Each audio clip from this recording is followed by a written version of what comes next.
Welcome back, hockey fans, to Royally Quacked and USA, USA, USA.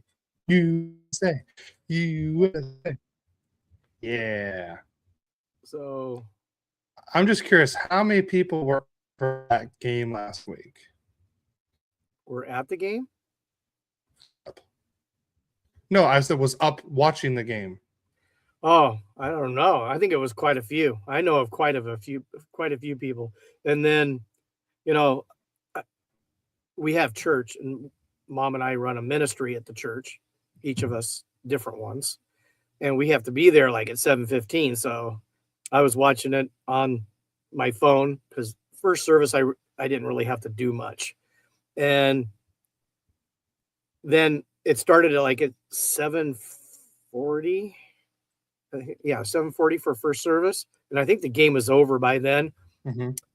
And Pastor James announced the USA won and ruined it for a lot of people that were recording the game.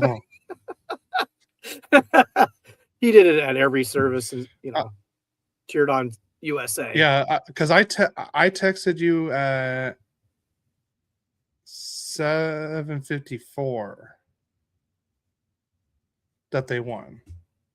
Or maybe he said I don't something. know if that was. I can't remember if that was my first text of that day. Yeah, I got up. It had just started when I got up. I didn't get up right at like 5:10. I got up at 5:15. So, I got up at 5 and then went straight to my office to watch the game and close the door just in case if I started yelling. Yeah. Very controversial when you think about how it was played. It just goes to show you, just because you play overall better doesn't mean you win. Yeah. I'm not going to deny. I guess we could just go straight into talking about the game. So that was probably the best game I've ever watched. Ever. Like, the play was so great. Like, they were very physical in the first period. I mean, yeah, Canada was dominating for the most part in the game, but I mean, USA looked good at a lot of good times too. And they were saying like the grade A chances was only 13-8 in favor of Canada. Only. That's but like I mean, that's like 40 or 50% more than what USA had. 13-8 is 50% more of 8 would be 4, and that would only be 12, and they had 13. Yeah. Just so shows, I mean, shows you that. Well, but I mean, the main reason why there was one main reason why we won. Hellebuck, and you'll hear his name later too. It was a great game. Yes. And it's so nice that USA wins. They played their hearts out. The thing is you can dominate, but if you don't follow through, I just think USA followed through a little better than Canada did. Yeah. And Hellebuck was incredible. Jennifer Truby says hi. Hello, hey, Jennifer. Good morning and welcome to Royally Quacked. He's quacked. I'm royal. And let's see if I can pull up the screen share. No, it was this right here. The save. Oh, that was fantastic. I thought so when I first watched it. I just thought, I was like, wow, he missed it. And then they showed the replay, like, I can't remember, like 4 or 5 minutes later. And then I saw them like, oh, he saved that. I was like, holy moly. I was like, wow, that is the save of like, that was, I was like, wow, that was the save of the tournament, save of the year. Of course, this is my favorite one that someone posted. as a joke. I'm gonna show you right now. Let's see, screen share. A little fun at making fun of the Canadian guy that was touching the stone twice. Oh, yeah, he did do it. No, he did. So apparently, I didn't know this. I'm not a big curler expert or anything, but I guess in certain tournaments you can't touch the stone twice, But not in the Olympics. but not in the Olympics. Yes. So, like, I thought that was funny when I saw that. So shout out to the person that I screenshotted that with. But I found that hilarious. We were talking about it at work, and I found that, and I'm like, oh, they're gonna get a kick out of that. But yeah, just stood on his head in that game. He was fantastic, and no one can say now that he does not play big in big games. Like, he is. I mean, the one goal he gave up to McCarr, that was just a very pretty shot, like well placed and everything, and the buck was locked in. I say it was. I know I was disappointed So, Kemper didn't play at all, but okay, so we can also talk about that too. Like, you had someone on your team that didn't play once. And I mean, it's kind of normal. I think we expected Kemper to not really play because he was the third goalie, but Lacombe didn't see any ice, and a lot of people use their extra defensemen or forwards, and Lacombe didn't see not 1 second of ice. Yeah, that's that. I agree with that. If you're going to ask him to play, give him a game against a team you're going to beat. Yeah, like I feel like he could easily played against either Latvia or Denmark. I think that he's proven to be a high quality defenseman. They were going with the veteran presence that they had last year in the Four Nations, kind of. So they won the gold, so we can't really complain. But it's not any fun where you're sitting and not playing. When that's 100%. what you want to play. I've had that happen in my past where, like, when I first started playing softball, if we got to the playoffs, all of a sudden I'm not playing. I'm sitting there watching, and I go, I hated that, So I got to tell you what it did. It definitely inspired me to really work on being a better player. And by the third season, I was leading off and one of the best players on the team. So, but I got to say, it probably did inspire me. If we're talking about like basketball stuff, I think with my high school situation, I could have been a top offensive player and I still wouldn't have seen the court the way that the coaching was there at the time. Yeah, he had his way. Yeah. And the only like I said, I'm not naming names, but the only problem that I saw with that is that system he had cost his team's games. Yeah. And it's funny, even before maybe you were a freshman that year. You remember that team that went to the quarterfinals, the varsity did. Because that was my freshman year. Okay. What was the name of the big guy that he all of a sudden wasn't playing very much, who was really a good player? Oh, Greg? Yeah. And me, I can't shut up. And no. And the varsity assistant coach was your head coach. Yeah. And I went up to him and I go, because that was my sport. I was all league in high school. Mm-hmm. And I go, why aren't you guys playing Greg? He's 6'7", and the guy can shoot. Yeah. And it's an advantage that you guys have. He's not playing. And, I can't say I could take credit for it, but it wasn't too long after that. All of a sudden, he started playing more. And that's when they started playing really well. And Yeah. that was probably one of the best teams your high school ever had. Yeah. I think it probably is the best team they ever had. Unless, in the last, 10 years, they had a better team. I don't think so. Honestly, I don't keep track of it anymore. With that.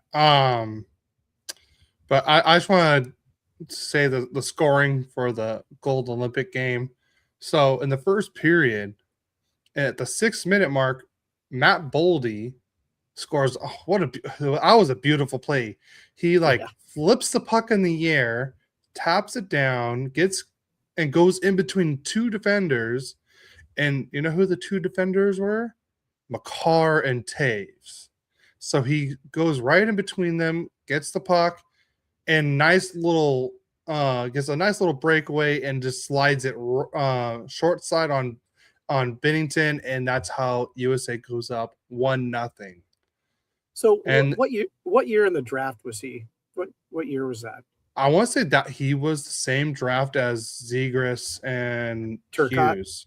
Yeah, I think he was like 10th or 12th or something like that. Yes, I want to say. And I go, because I remember that the juniors that year, and I'm going, why is that guy not off the board? Now I could understand why Zegras was ahead of him, and I could also understand why Turcotte was ahead of him then, but I really liked Boldy. And I go, could you imagine? I mean, do you think you guys would have traded him and like you traded Zegras? I mean, who knows what he would have been like? But I could tell you right now, Turcotte's become a good player. Yeah. But he's not a Boldy. So I'm with Bold. Like, if we have Verbeek as a GM, if we had Boldy instead of Zegras, I think Boldy's more of a Verbeek player than Boldy's big. He's physical. He can play multiple ways. Zegras was more, offensive and not as physical. Right. So I think Boldy would have definitely stayed. So yeah, here was the draft order. Jack Hughes went 1 to New Jersey, and everyone thought, and the Rangers fans were happy because they wanted Capo. Look how that turned out. Awful. For yeah, Rangers. A lot of these, and it's funny, a lot of these players are not even with their draft teams anymore. So Jack Hughes still with the Devils. Capo is no longer with the Rangers. He's with the Kraken. Kirby Dach was third to Chicago. I think he's Montreal, right? Yeah, he's in Montreal. Bowen Byron went to Colorado. Now he's in Buffalo. Yep. Turcotte went 5 to LA, still there. Cider, Detroit, still there. But that was a great pick, and that was. They were saying, yeah, I will give him that. Good job on that pick. Dylan Cousins went 7 to Buffalo, and I would take Dylan Cousins over Turcotte. Easy. Yeah. Now he's with Ottawa. Philip Broberg went 8 to Edmonton, and now he's with St. Louis. Zegras went 9 to the Ducks. Now he's with Philly. Vasily Podkolzin went 10 to Vancouver. He's now with Edmonton. Victor Soderstrom went to Arizona. I think where is he? I don't know where he's at now. And don't worry about it. They're saying he's with Boston. And now Matthew Boldy went 12, went to Minnesota. Oh, and I'll just do the Yeah, you did. I knew it was I wasn't saying you were wrong, actually. Oh, I wasn't sure I was right. That's what I remember. I knew, when you said 12, I'm like, I'm pretty sure it was 12. Spencer Knight went 13 to Florida. Now he's with Chicago. I'm gonna go all the way to 15 because there's another important player. Cam York to Philly at 14, and then Cole Caulfield went number 15 overall. And he's and he another went to one. He was another one that I wish we would have picked up. Him, Thomas Harley went Sider, 18. Boldy, all went after Turcotte. All of them are better players than Turcotte. Yeah. I mean, nothing against Alex Turcotte. He's an NHL player, that's elite status as it is. But if anybody wants to debate that, I don't think there will be one person that all those players are a better player currently than Alex Turcotte is. So yeah, and even Zegras. So and then yeah, oh yeah, especially this year alone, Zegras. I will say Zegras, except for that stupid slashing thing he did. But back to the USA Canada game, because we went on a whole tangent about Matthew Boldy, but no, it's fine.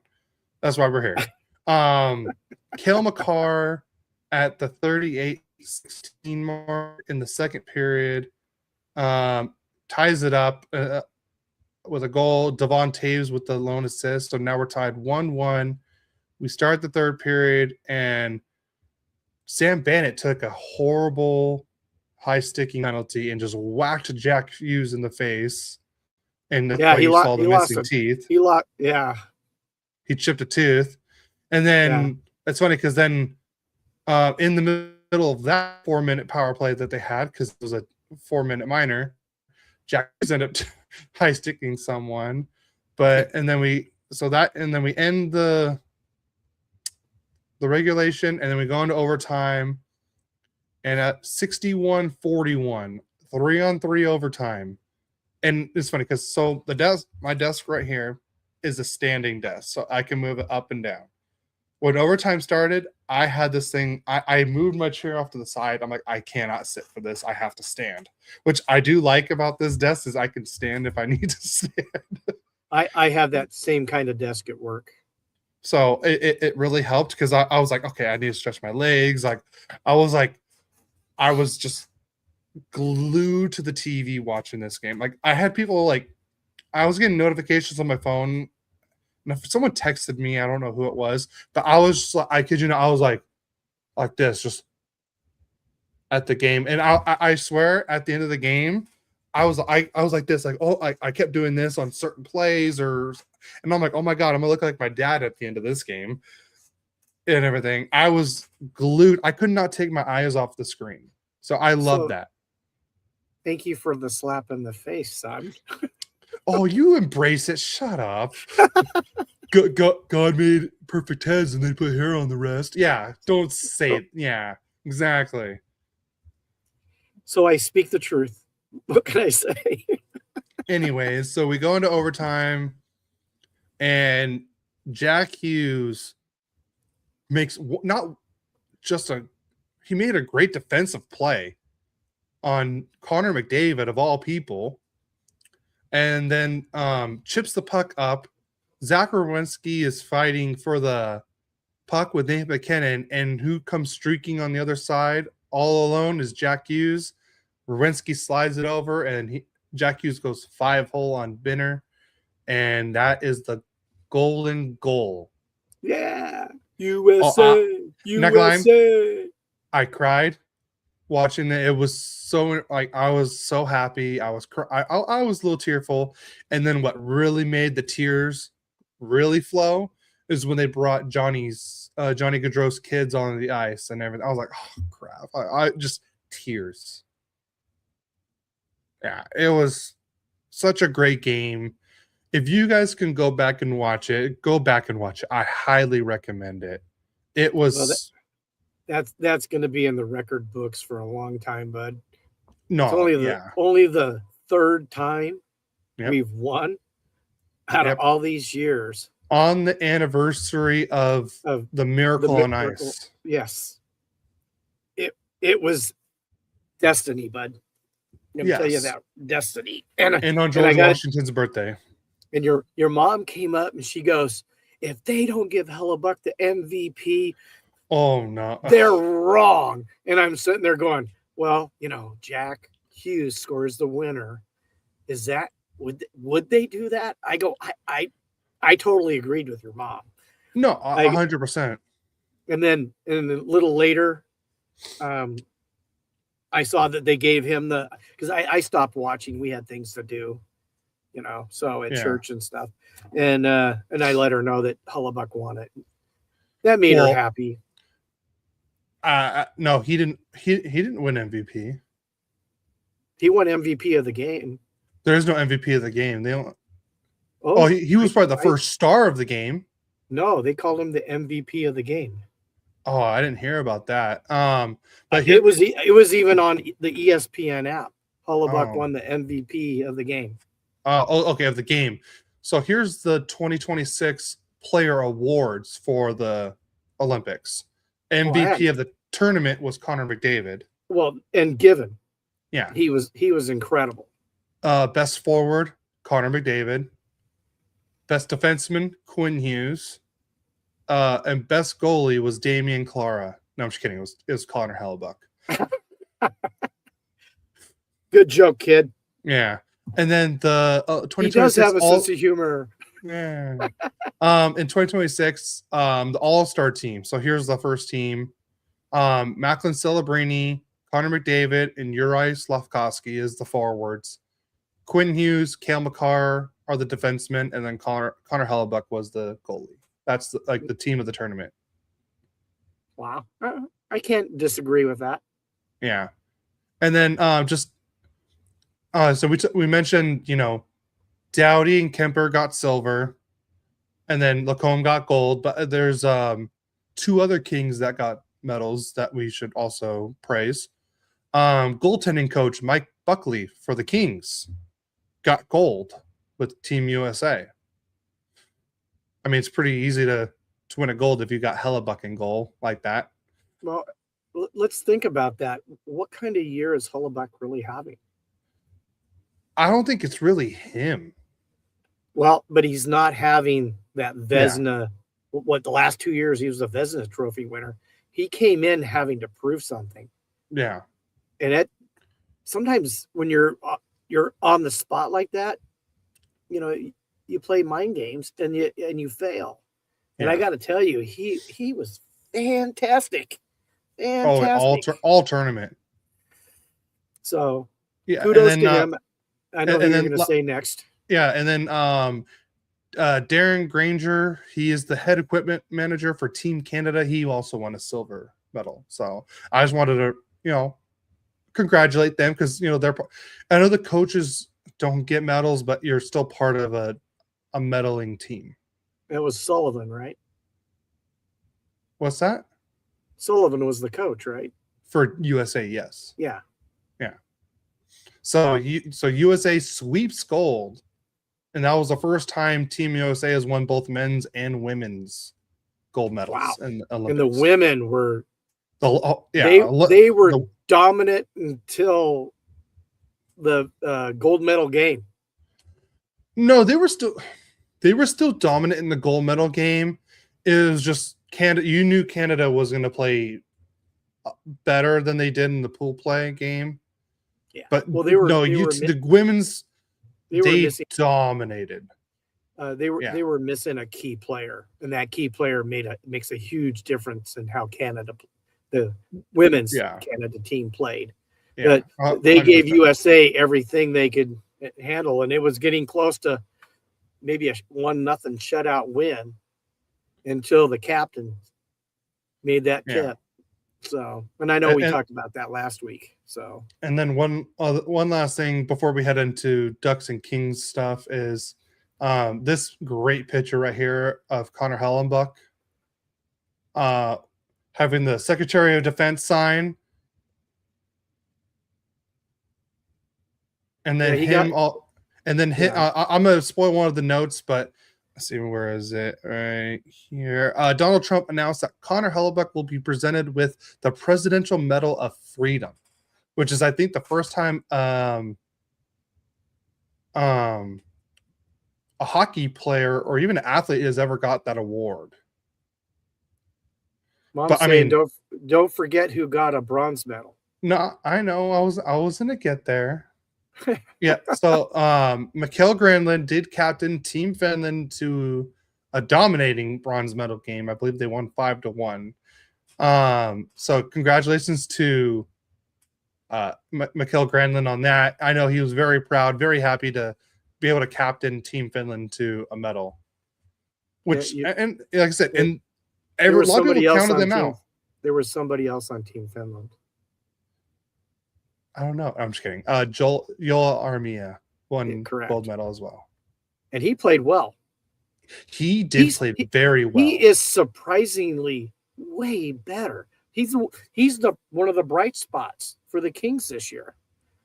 I mean, one of the very few bright spots. I go, we got him to be a penalty killer, and he ends up being one of our better players.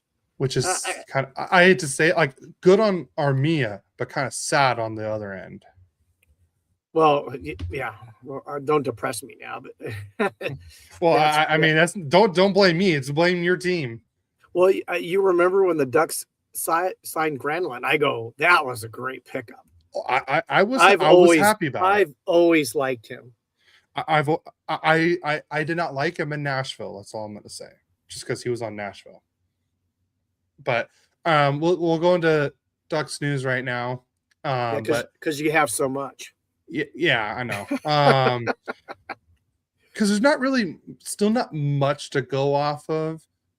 But like the next week, we're gonna have a lot of news already because we got the trade deadline on Friday.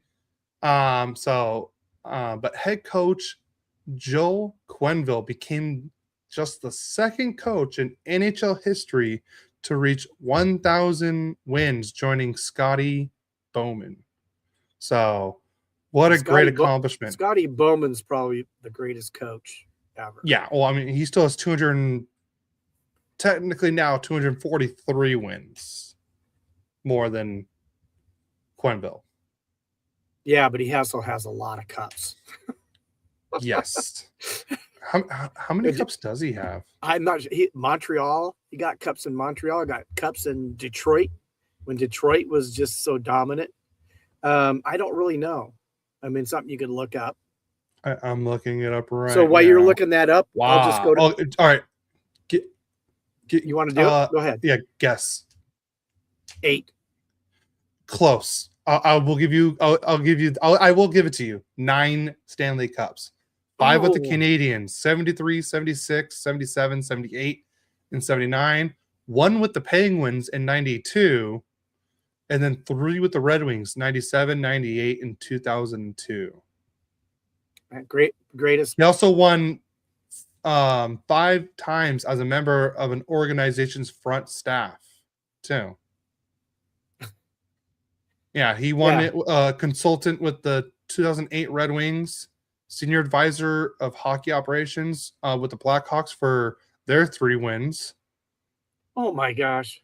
Yeah, and then he was a director of player development in '91 with the Penguins. That's an incredible career. Yeah, that's going to be tough to beat. Yeah. So we'll move on to Kings news. Yep. Of course, part of Kings of the podcast, Dennis Bernstein. And this says a 4th period because he is a writer, confirms that the LA Kings and the Montreal Canadiens spoke about Patrick Laney. But there wasn't really a good fit, and the Kings have pivoted other directions. And right now we have no idea what that is. Honestly, I think stay away from Laney. I right now, I'm going to tell you, Kings fans, if we're going to get a player that can be significant for the next 3 or 4 years and not break the bank, make the trade. Otherwise, let's just play out the season, hopefully get a little bit higher draft pick, maybe get lucky and get a guy like Caulfield or something. I'd rather do that than trade away everybody. And then you got Panarin and that guy are the only guys who can play. Anyway, so we'll move on to that. And we now know what the price was for the number 72 for Artemi Panarin. Let's see, do I have? I know Bailey asked for a Rolls Royce, and he asked for a Rolls Royce. He did, and Panarin kind of looked at him and he goes, I'm probably a future Hall of Famer, and you're in a suit, looks like a lion. Did I not But they see did, the? but they Oh, did come in. here They it is. did come in, and they agreed on a Rolex. So I do have a question, Bailey. Why do you need a Rolex? You're a lion. Because kings deserve. Royalty, right? Yeah, Rolex is like a royal watch. yeah. So here it is. Yeah, So Bailey he didn't just give him they share the number now. I know. The price to be able to share the number. Yeah. And honestly, who really cares? I mean, Yeah. are we disappointed that they share the number? I'm not. It was a great marketing ploy. I Yeah. give the Kings credit for that. I mean, making it a little bit fun for him to get number 72. That was fun. And you know, if people would just pay attention to hockey a little bit more, they would see what a great sport it really is. There's so many people that just don't know how much fun hockey can be. I mean, Yeah. you got, and it's brutal. The game is brutal. There's a lot of hitting. You think football's bad? These guys they don't have 30-second breaks between each play. So, it's every bit as exciting as football or any other sport. In fact, I'd rather watch hockey than any other sport. Now, I 100% agree with so that. so I saw this in a reel on Facebook, so I thought I would share it. Kings fans, what do you think? Warren Fogle for Andrew Mangiapane. Would you make this trade? I know I would probably make it in a second. I'm just going to be honest with you. Mangiapane he's more of a goal scorer than Fogle is. And Fogle's he's in the doghouse. I mean, I know he's been playing here a little bit more lately, but he hasn't been playing that much because he just wasn't producing like the last year was. So let's see. I don't think they can make that trade work. oh, money wise? Money wise, because let's see. He make wait, hold on, 3.6. How much does Fogel make? He makes about the same. 3.5, I think. Something Okay, like they could make it work. Actually, the trade would work. I think that's why it was said.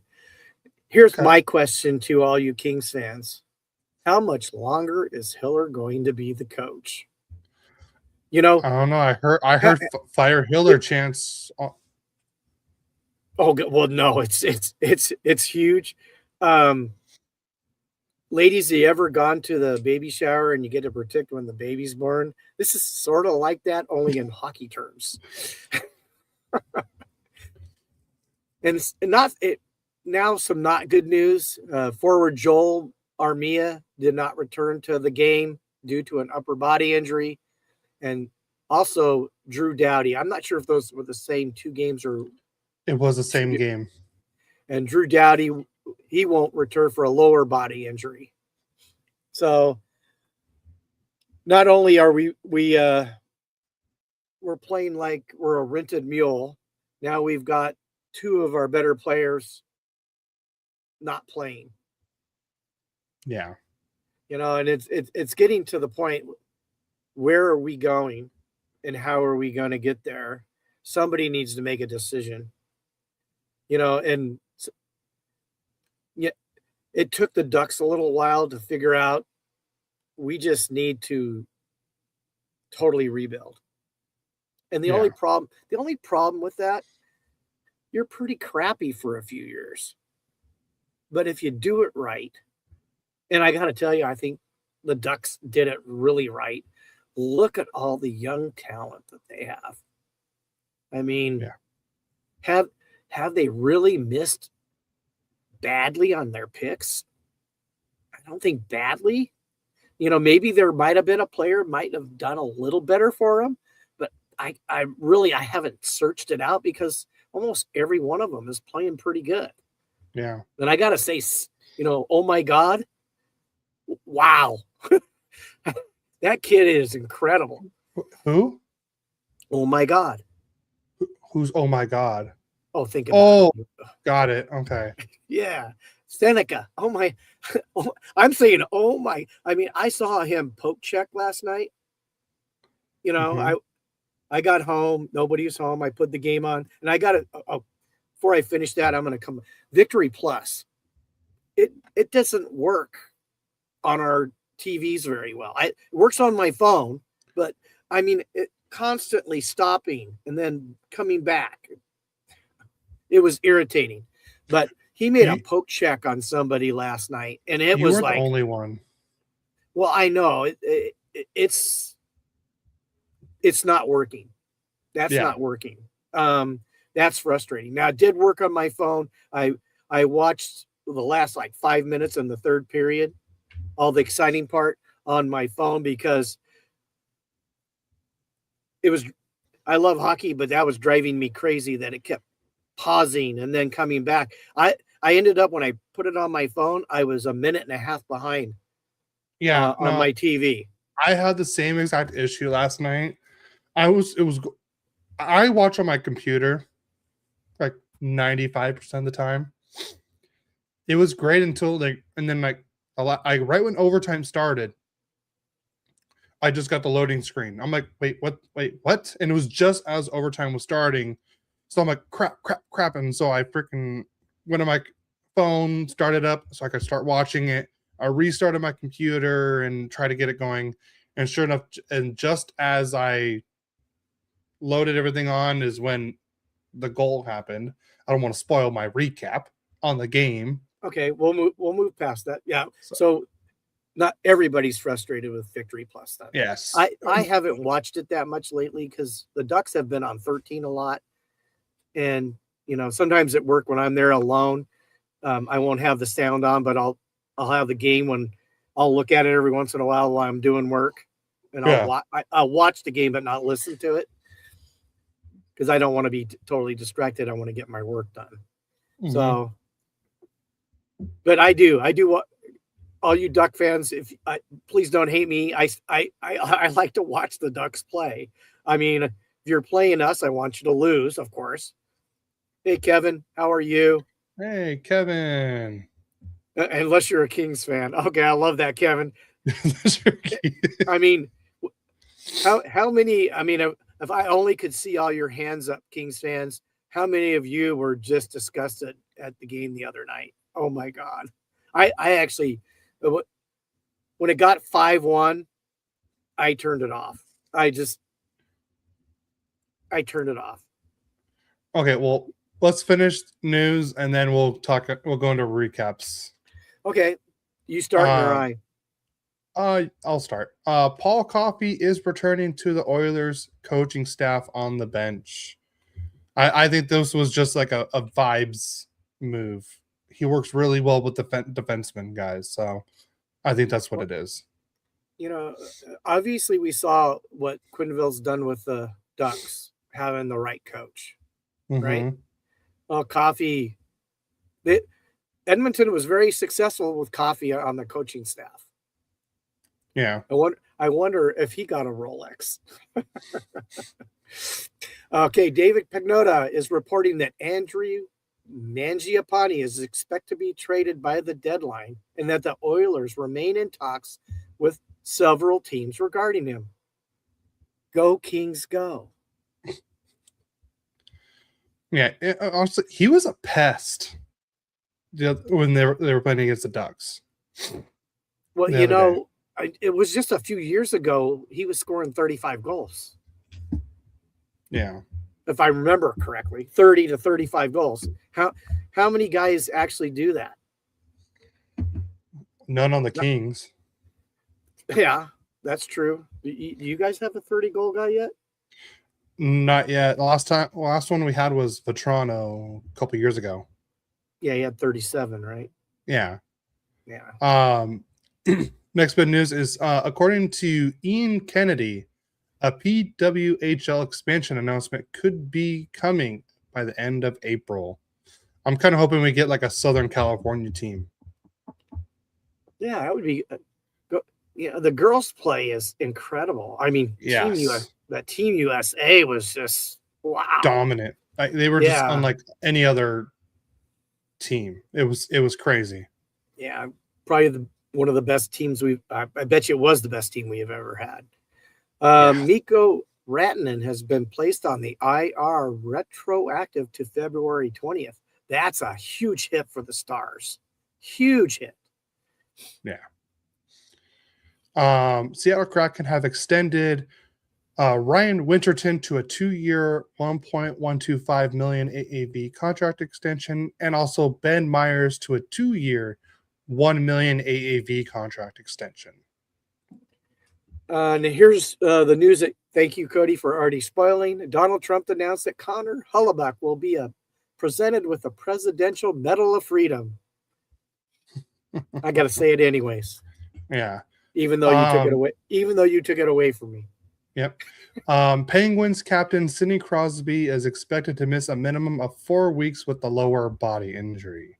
Something we didn't talk about when we were discussing the gold medal game is there was no Sidney Crosby in that game. So Connor McDavid had a captain again. Let me ask you, would that made a difference? I think it could have. I have a you're talking. He's face off alone. He's 38 years old and plays like he's 22 still. Yeah. I mean, in face-offs alone, he wins more than anybody ever since. God, what was the guy from Boston? Bergeron, right? Yeah. Patrice Bergeron. Ever since he retired, Sidney Crosby, I think, has led the NHL almost every year in face-off wins. He's incredible. So on Wednesday, 2/25, the Lightning have announced that John Cooper will not be behind the bench that night or the next night due to the passing of his father. You know, we have prayers and comfort to you, John, and your whole family. I know how it feels to lose your dad. I lost mine a long time ago, and I do think of him very often. Sometimes daily. I had a great dad who gave me a lot of great advice, which I wish I would have listened to sooner. Yeah. Hint, hint, hint.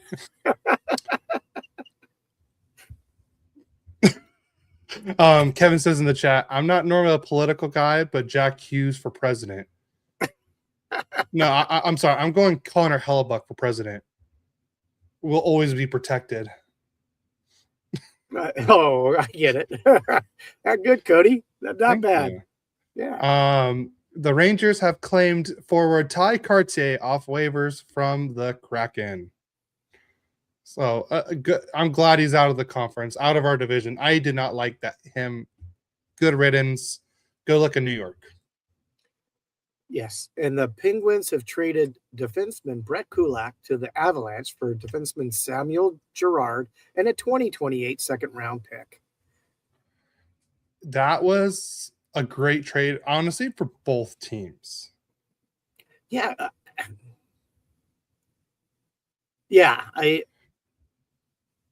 I guess, Kulak's just a little bit better, but in my mind, I always think of them pretty equal.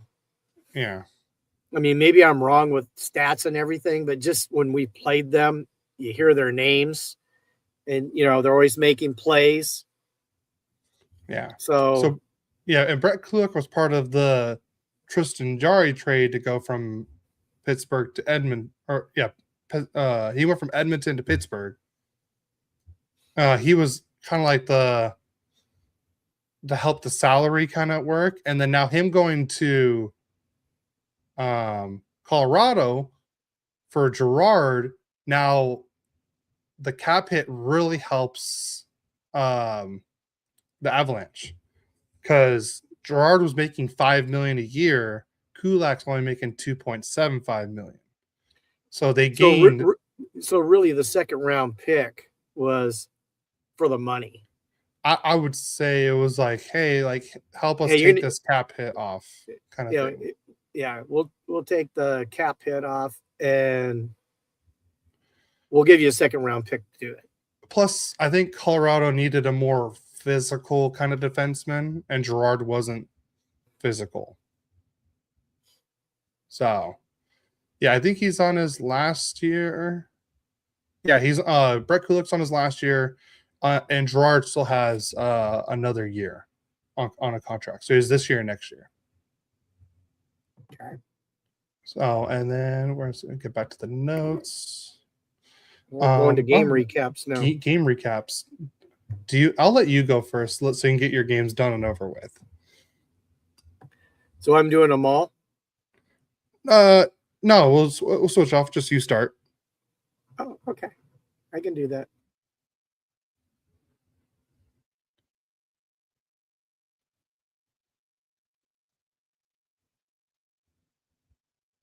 Oh. And I went out for a second there. I'm gonna have to talk to my internet company, I think. Yeah. The scoring gets started off just a little over halfway through the first period when Pavel Dorvaev. God, these names are Skoradev is what everyone calls him.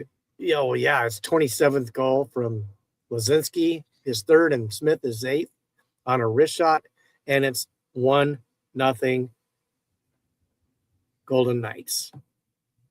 But Quentin Byfield on the power play gets his 12th from Panarin, his 39th, and Clark his 22nd at the 14:31 mark, and it's 1-1. Also, Panarin's first point as a King. That's true. That's true. And the thing is, I mean, I don't know. I watched the game. Did you watch the goal, that play? Yeah. It went off his skate. Yeah. It went off his skate, and then he moved his foot.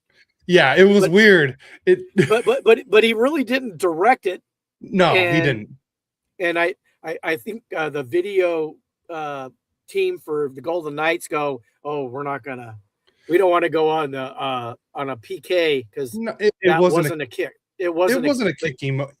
So like the puck went like this and went, and then he like went forward, like it bounced. Yeah, and the kicking motion after it was just kind of weird. Looking. But you know what? We need to get him kick-started anyways. I don't know if y'all realize. Pun intended. What? Nothing. Oh, that wasn't intended. Oh, I was like, ha ha. Maybe my subconscious was, but yeah. I wasn't. I see what you did there, Dad. I see what you did there. Anyways, they got Byfield playing forward. Right now. I saw that. And he does still do. He's still doing some face-offs. And I don't know if it was this game or the other game. When I looked, even though he's playing forward, the one game, and it was not over with yet, but he was 3-0 in face-offs when I looked that time. So, and that's one thing he was weak at as center is face-offs.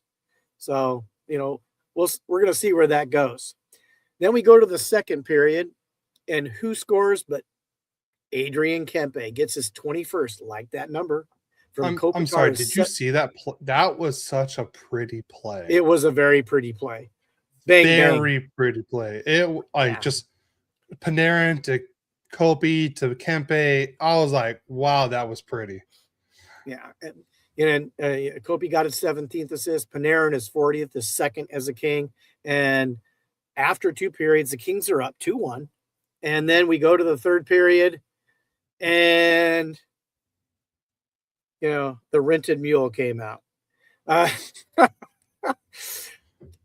Colton Sissons got his 4th from Bowman, his 14th, and Aiden Hill, the goalie, got his first assist of the season to tie the game at the 8:07 mark, 2-2. Then, this guy, he seems to hurt the Kings. I don't care who he plays for. Brandon Saad gets his 3rd from Sissons, his 4th, and Holtz his 6th. Now, are you hearing these names? You're not hearing Eichel. You're not hearing, I was going to say that at the end. you're not hearing. They were down 5 of their best players. Hannafin's not in there. Marner's not in there. So Okay. no Hannafin, no Eichel, no Marner, no Theodore, and no Stone. Yeah. So they're missing like 5 of their best players, and now it's 3-2 Golden Knights. Then Riley Smith gets his 10th. From Lazinski, his 4th, and McNabb his 2nd. Oh, ex-King Brandon McNabb. He has been with the Golden Knights since they started. And so now it's 4-2. And it was looking bleak, but Quentin Byfield gets his 13th from Kuzmenko his 11th at the 13:26 mark, and at least brings the Kings back in the game. Then Skoriev scores his 28th on the power play from Lazinski his 5th. I mean, look at these guys. I don't even know who he is, to be honest with you. He's got, what, 3 assists in this game? And it's only his 5th for the season, and Bowman is 15th to put him up 5-3. I got to at least say the Kings did attempt. They did come back at least a little bit each time. Brandon Clark gets his 7th from Kempe his 27th and Kuzmenko his 12th. It's 5-4. But Barbashev scores an empty netter at the 1932 mark from Hurdle his 28th and McNabb his 3rd. The final is 6-4. Golden Knights. And the Rented Mule gave up 5 goals in the 3rd period. So let's go to the game stats. Shots were 25-19 in favor of the Golden Knights. Hey, the Kings won the faceoff, 53.8 to 46.2. The Golden Knights were 1 for 2 on the power play. The Kings were 1 for 1. Wow, that made our percentage go up. But hits, Golden Knights 26, Kings 24. I think the Kings are really low on hits and block shots this year, and I think that may be one of the biggest difference why they're not playing well. We need to hit and we need to block shots. That's why we're giving up more goals. We're not getting in front of the puck. Now here's the block shots. Golden Knights 24, Kings 14. Giveaways, Kings 13, Golden Knights 8. Takeaways. Hey, we won this one 5-3. Way to go, Kings. And the 3 players of the game, 3rd star from the Kings, Quentin Byfield with 2 goals. 2nd star was Colton Sissons with a goal and assist. And 1st star is Skoriev with 2 goals. On to your first game, Cody. All right, on to our first game. So the Ducks host the really mad Connor McDavid and the Edmonton Oilers. So the scoring got started very quick in this game, but not the way Ducks fans wanted. Jack Roslovic with the 16th of the year. The scoring started at 13 seconds into the game. First shot, first play, really. So 1-0 Edmonton. And then at the 9:03 mark, Ryan Nugent Hopkins gets his 14th of the year. Honestly, this was just a great play by McDavid and a great shot by Nugent Hopkins. Like, it was just a very top shelf. He had a very tiny opening and he hit it pretty much on Dostal. So it's 2-0 Edmonton. And then at the 10:03 mark, Ian Moore someone passed it across and Ian Moore just came up, just slopped the puck straight on net, and it went in. It was, I don't know how it went in, but it did. I think it should have been an easy save for Jari, but nonetheless, Ian Moore gets the scoring started for the Ducks. Harkins and Johnston with the assist on that. That was Ian Moore's 3rd goal of the season. Harkins' 3rd assist and Johnston's 11th assist. And then we move into the second period, down 2-1. And then Alex Killorn on the power play cleans up the dirty area, gets his 8th of the year. That was Leo Carlson's 27th assist, and McTavish's 18th assist. And I don't know if I mentioned that was Killorn's 8th goal. And we're tied 2-2 at the 3:01 mark. And then, sure enough, again, and this is just before the second period happened, ended. Zach Hyman gets a goal, makes it 3-2 at the 18:45 mark on a tip in. And then Evan Bouchard gets just a nice little open shot, and that was the 16th of the year. And that was at the 19:20 mark. So it's 4-2 Edmonton going into the third period. Not pretty. And then, but luckily, Leo Carlson's back from injury, and he's looking better than ever. He scores to get the scoring start in the third at the 1:30 mark in the third. His 19th goal of the season. Trouba his 17th and Kreider's 12th. So it's 4-3 Edmonton. And then what about not even 90 seconds later, Olin Zellweger gets on the board on a nice slap shot from the blue line, ties it up 4-4. That was Zellweger's 7th goal of the year, Gudas' 10th assist, and Troy Terry's 32nd assist. So now we're tied 4-4. But then Matt Savoy gets the scoring on the power play for Edmonton to make it 5-4. That was his 10th of the year. And then Buckets, as we call him, the future Calder Trophy winner, Beckett Seneca, gets his 19th goal of the year, ties it up. Lacombe gets his 32nd assist on a nice snapshot play from Seneca. And then at the 18:46 mark, and by the way, on that Beckett Seneca goal, they pulled Tristan Jarry. And then at the 18:46 mark, this had been one of the prettiest passes I've ever seen in a hockey game from Leo Carlson. Leo Carlson literally threads a needle with this pass and gets it all the way to Cutter. Cutter kind of misses the first shot, but luckily it hits his skate, gets his composure, and then puts in the back of the net to make it 6-5 Anaheim. And that was Cutter Gautier's 26th goal of the year. That was Leo. Struggling between assist and goal there, kid. Yes. Well, no, not assist. It was the 26th. Sixth. That was Leo Carlson's 28th assist and Chris Kreider's 13th assist. And that is your game winner, game, set, match. Ducks win 6-5 in regular time over the Edmonton Oilers.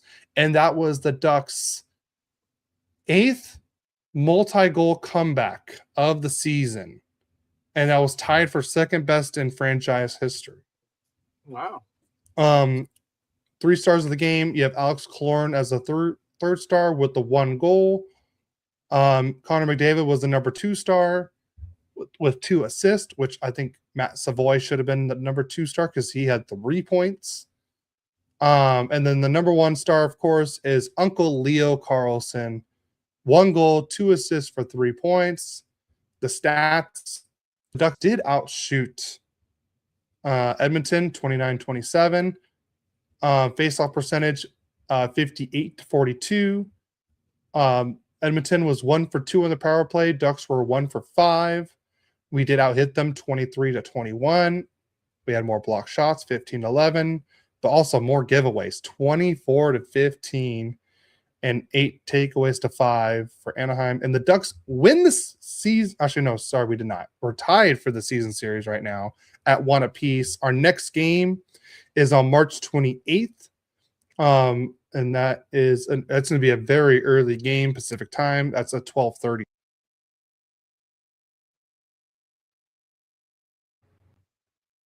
All right. Wait, can you hear me? I can hear you. You went out for a second. Yeah, I know my mic went out. They do have a watch party. The Ducks have a watch party at Brewery X, and I'm gonna try to go to that game. At the Brewery X. When is that? March 28th, Saturday. Okay. You might want to let them know the date.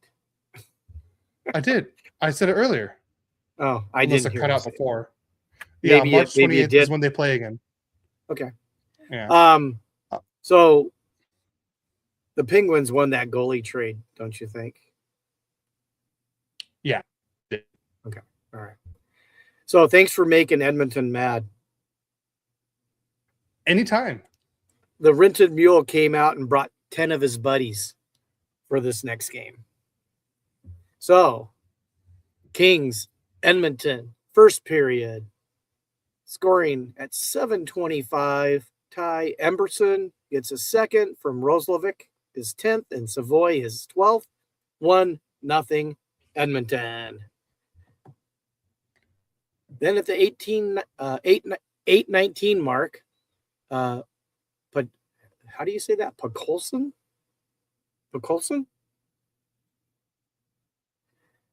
He gets his 13th from it.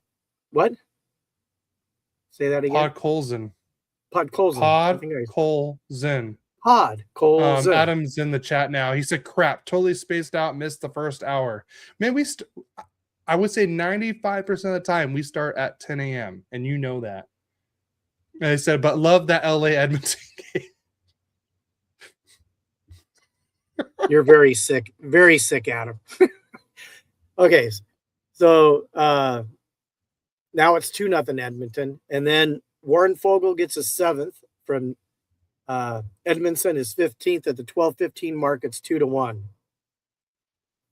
Then roll out all those rented mules.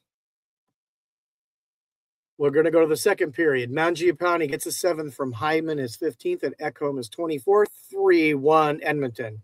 Connor McDavid gets his 35th from Hyman, his 16th. It's 4-1 Edmonton.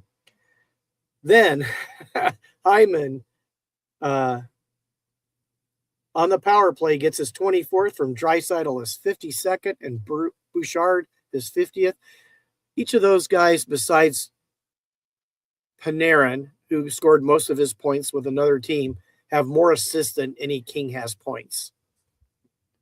And then you throw McDavid in there, and probably half the other at Edmonton, they outscore anybody on the Kings. So now it's 5-1 Edmonton, and that's how the second period ends. Then Draisaitl on the power play in the third period puts Edmonton up 6-1 from his 30th from McDavid. Wallman gets a 6 from Savoy, his 13th, and Draisaitl his 53rd to make it 7-1. And then Wallman again gets his 7th from Draisaitl his 54th, and that's how the game ends at 8-1. Oh my God! I mean, I think the arena was empty before the game even finished. Let's go to the stats. Edmonton on their way out, they're saying fire Hiller. Yeah, well, it's going to happen. Fire Hiller. I think they need to do that. The sooner the better. I mean, obviously, we see how a good coach look at what Anaheim became after they put a good coach behind the bench. It makes a huge difference. So, but 37 shots to 22. You know, we got totally manhandled in the faceoff circle, 66.7% to 33.3. Power play. They were at 66.7% on the power play. They were 2 for 3. We were 0 for 2. We did out hit them. Wow, 21-11. But they blocked 14 shots. We blocked 11. We gave away 12. They gave away 11. Takeaways, they had 4. We had 3. 3 stars of the game. It has to be all Edmonton because the Kings were already out of the building when they announced it. Wallman was a 3rd star with 2 assists. Hyman was the 2nd star with a goal and 2 assists. Draisaitl was the 1st star with a goal and 3 assists.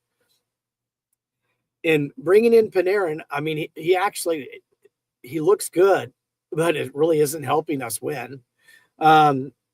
We got dominated on this game. It's to me, it's just sad. It was frustrating. I turned it off. I think 5-1. I had a frustrating week. I didn't want more frustration, so I just turned it off. And I usually don't do that, but I did. I'll be honest, I did. So, Adam put in the chat, I do know that, but I totally spaced on what day it was. Wanted to join in on the Olympic talk. Well, that was the beginning of the podcast. Yeah, the part that you did miss. But if you Yeah. Hey, Adam, you're as good looking as Hiller as a coach. Adam, if you want to join in, I can send you the link if you want to join in and talk after we're done with the recaps and everything. Adam also says Hiller's doing a great job, in my opinion. Yeah, I know. You're as good looking as he is a good coach. Now here's a. All right, I got to pick back at you, Adam. Sorry. Now here's the thing. Would you, if you had a start, bench, or cut these three coaches, who would you pick? Dallas Eakins, Gray Cronin, Jim Hiller.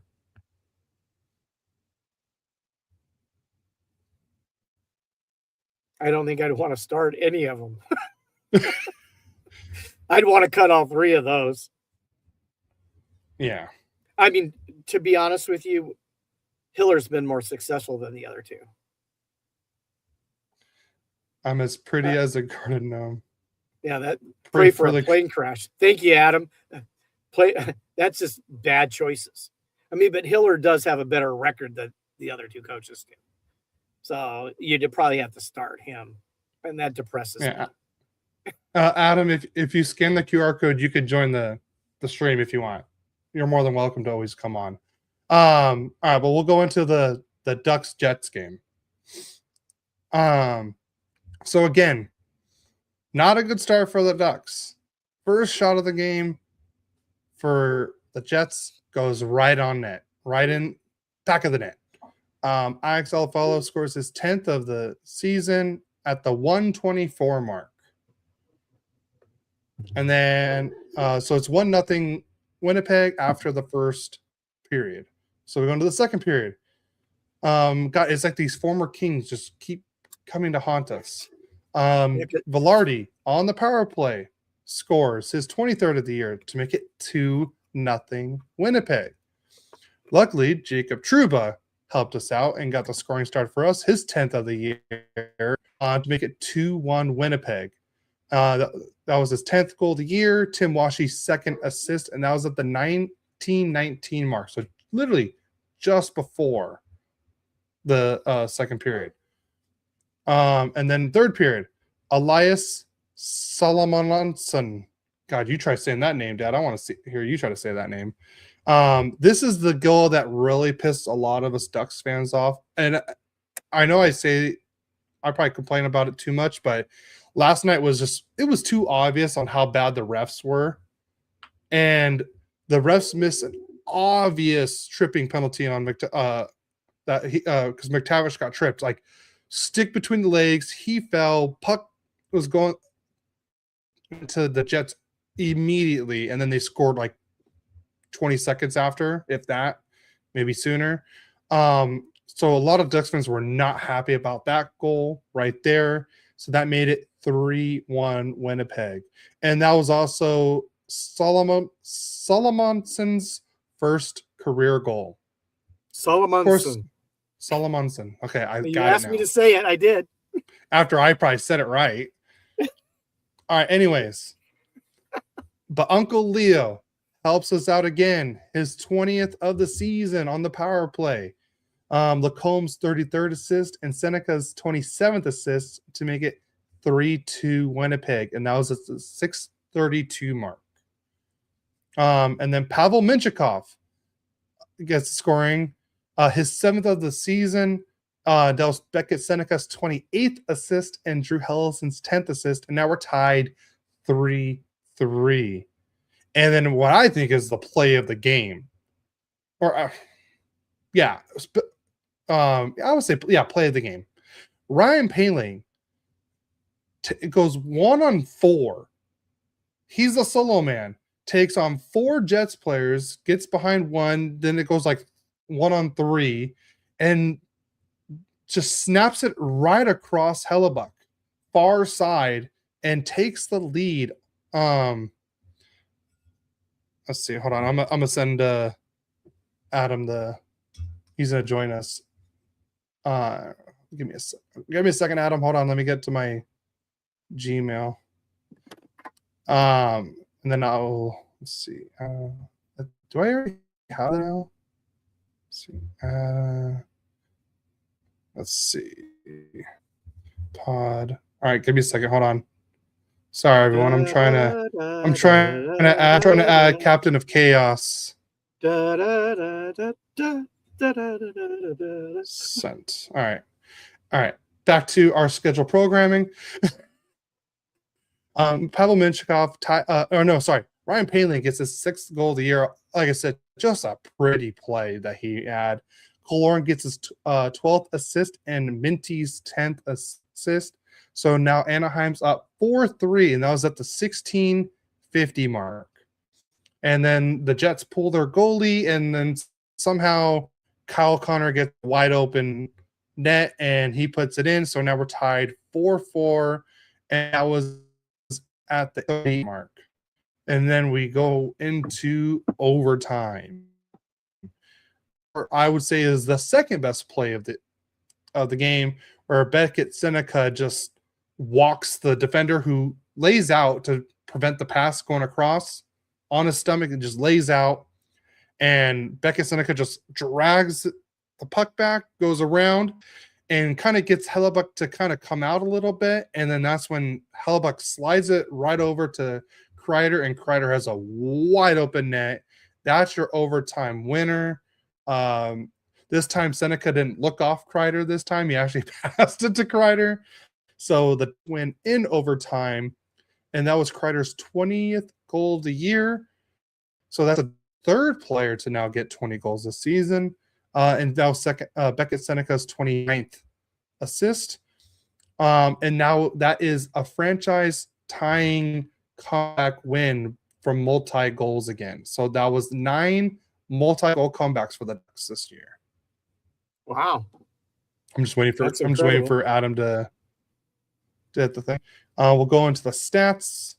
Ducks did outshoot them 40-33.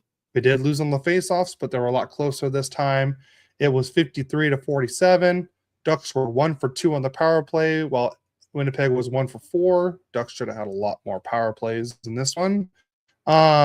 Hits 23-14 for in favor of Anaheim. 15 block shots for us, only 6 for them. Each team had 13 giveaways. Ducks had 8 takeaways to Winnipeg's 4. And right now, the Ducks have won the season series 2 games to none right now, but the next game is on March 10th, and that one will be in Winnipeg. And then there are 3 stars of the game. Number 3 is Beckett Seneca with the 3 assists as the number 3. Ryan Poehling with almost the game-winning goal, but then Kyle Connor had to ruin it. But he gets the 2nd star with the 1 goal, and then Chris Kreider with your overtime winner is your number 1 star. And that will be it for the game recaps. So, we are doing a much better job of predicting wins. Yeah. You are now 6 games over 500 at 31-25. Yeah. And I'm only 2 games under 500. I was like 10 games under there for a while. I'm at 28-30. Yeah, you are. So maybe just predicting them to lose would be a good way to go for the rest of the season. I'll probably at least win more than I lose. Yeah. I mean, they look awful. It's just, it's awful. Yeah. And I got a coworker named Steve. He used to be on the team I'm on, and now he's on the AM team. And he just walks in. He goes, "When are we going to fire Hiller?" And I go, "How about today?" Join the club. All right, so it's not working. I don't know. Is Adam coming on? I sent him the link, so we'll see. But we can do it. We can go to game predictions while we're waiting. Okay. All right, so you want I'll me to start go first? Okay. No, I'll start. So tomorrow, Ducks are hosting the Calgary Flames, and I'm going to predict a 4-1 win. And I know we've struggled against the Flames, but I have a good feeling about this one. And then on Tuesday, the Ducks will host the Avalanche, and this one I feel like is going to go as planned. I'm predicting a 4-2 loss in this one. And then on Wednesday, the Ducks are hosting the New York Islanders, and this will be the last game before the trade deadline ends. I'm predicting a 5-3 win. I think we're gonna come back with vengeance on the Islanders. They took care of us in New York. I feel like we'll take care of them at home. So I'm predicting a 5-3 win. And then on Friday, this game is after the trade deadline is over. They play against the Canadiens, and I'm predicting a 6-4 win. And I'm saying we're going to get chicken for the last 2 games of the week. You're going to get chicken? Yeah, because if the Ducks score 5 goals at home, we get chicken. I think they have to win, too. So what did you predict on the Canadiens? A 6-4 win. I forgot to write that down. Okay, so I'm going to go to my games. And all except for the Islanders, we're going to tire out the team for you, hopefully. Today, the Kings play the Flames. I have a 4-3 Flames win. And then Monday, we play against the Avalanche. I have that a 6-2 loss. And then Thursday, we play the Islanders, and I have a 5-4 loss. I can't believe that this team can be a playoff team. And one thing I am is beautifully, or not beautifully. I'm honest. Yeah. So Mom says, should we do a trade or stay the way we are? For the Ducks, I'm saying if we do go out, because I'm gonna say this, it's better to maybe trade for someone that has. I don't want to buy a rental. I don't want the Ducks to go get a rental player. If they're going to trade, I want someone that's going to stay on the team for at least this year, next year. Oh, great. Here we go. Oh, geez. Oh, my God. Belt and everything. Oh, I'm enjoying those Canadian tears, boys. The captain of chaos has to do something around here with that championship. All right. So my mom asked, should the Ducks trade or stay the way we are? What do you think, Adam? I mean, who are we going to trade for? I mean, if we pick up pick up Robertson, maybe he can help out. I mean, pick up maybe another little bit more offensive defenseman, kind of that two-way defenseman going back and forth, someone that can play that 200-foot game and cover both ends of the ice. But I mean, really, who's out there on the market that we want to pick up for one of those roles? So for defense, I already had someone in mind, someone who actually wanted the Ducks to sign in the offseason, but he went to Nashville, and that'd be Nick Perbix from with Nashville. Right-handed shot. I think he'd pair well with Lacombe on the top line.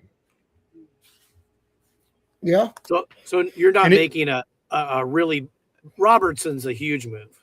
And I mean, who wouldn't want Robertson? To be honest with you, who wouldn't want Robertson? But you guys need to be tougher on defense, and I think that's what Cody's thinking about, right, Cody?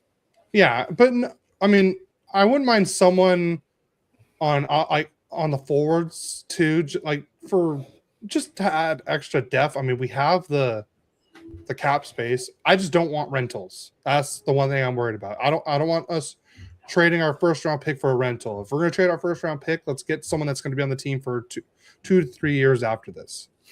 Well, I mean, that's why I kind of want Robertson, we can pick up that, get him a little bit more of a long-term contract because we have the cap space to bring him in. But he also plays a good 200-foot game as well. Like, he'll help out on the defense. He always back checks. He likes starting plays. So Robertson would definitely be a good pickup. But I do agree, we do kind of need to maybe pick up more of a kind of a defensive defenseman. I Yeah. mean, I love Gudis, I love Truba, but when it comes down to it, like they really just kind of, stand there in the defensive zone. Like you need to be the one, getting guys out of front of the net, because that's one of Dosal's problems is we have too many people in front of the net. A lot of deflection and tip goals that are going in. That's what's hurting us the most. My mom says, I think stay as I think she says we want to stay as we're in a good groove. Don't mess up the chemistry. No, I get that. But if you can if we're gonna go for forwards, I want us to get like Kyrou or Thomas from St. Louis. Yeah, so but I think that would be. What are you gonna give up for that though? See, yeah, but those are players that are worth spending on because they're gonna help long term, and they're in their prime and at a good age. Kyrou and Thomas from St. Louis. Okay, so now that you talk about that, because I kind of agree with your mom. You guys have great chemistry. Who are you willing make a reasonable trade that both teams would do? Can you do that? I would do. Okay, so for Thomas, it's going to be a lot heavier. For Kyrou, I think it's not going to be as much. So for Kyrou, I would do. I think I'll probably add either one of Zellweger or Minchikov. Now, I would do, and I hate to say this, if you did go get Thomas, I would do this year Roger McQueen and Solberg to go get Thomas.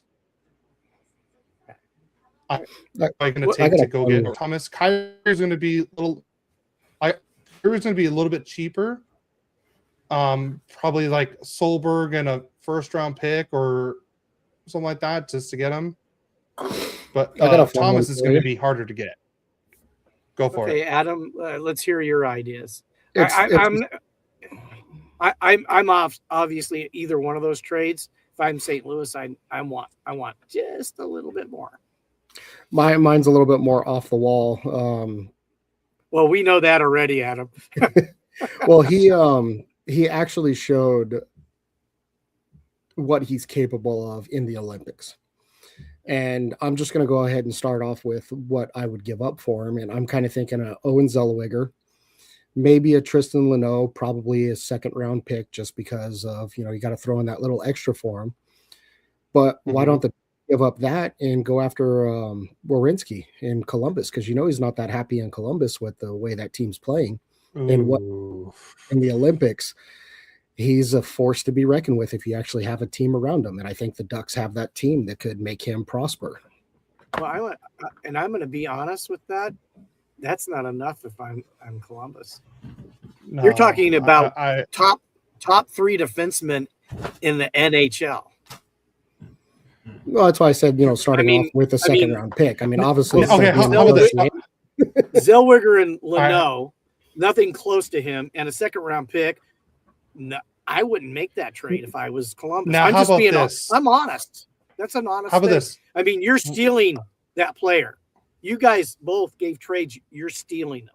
And these other general managers aren't stupid. So you have to be real of what you're going to trade. How about this? For Rowinski, because he's a left shot, I would do. How about this? Lacombe, a first, and McQueen. Oh, that's more reasonable, I think.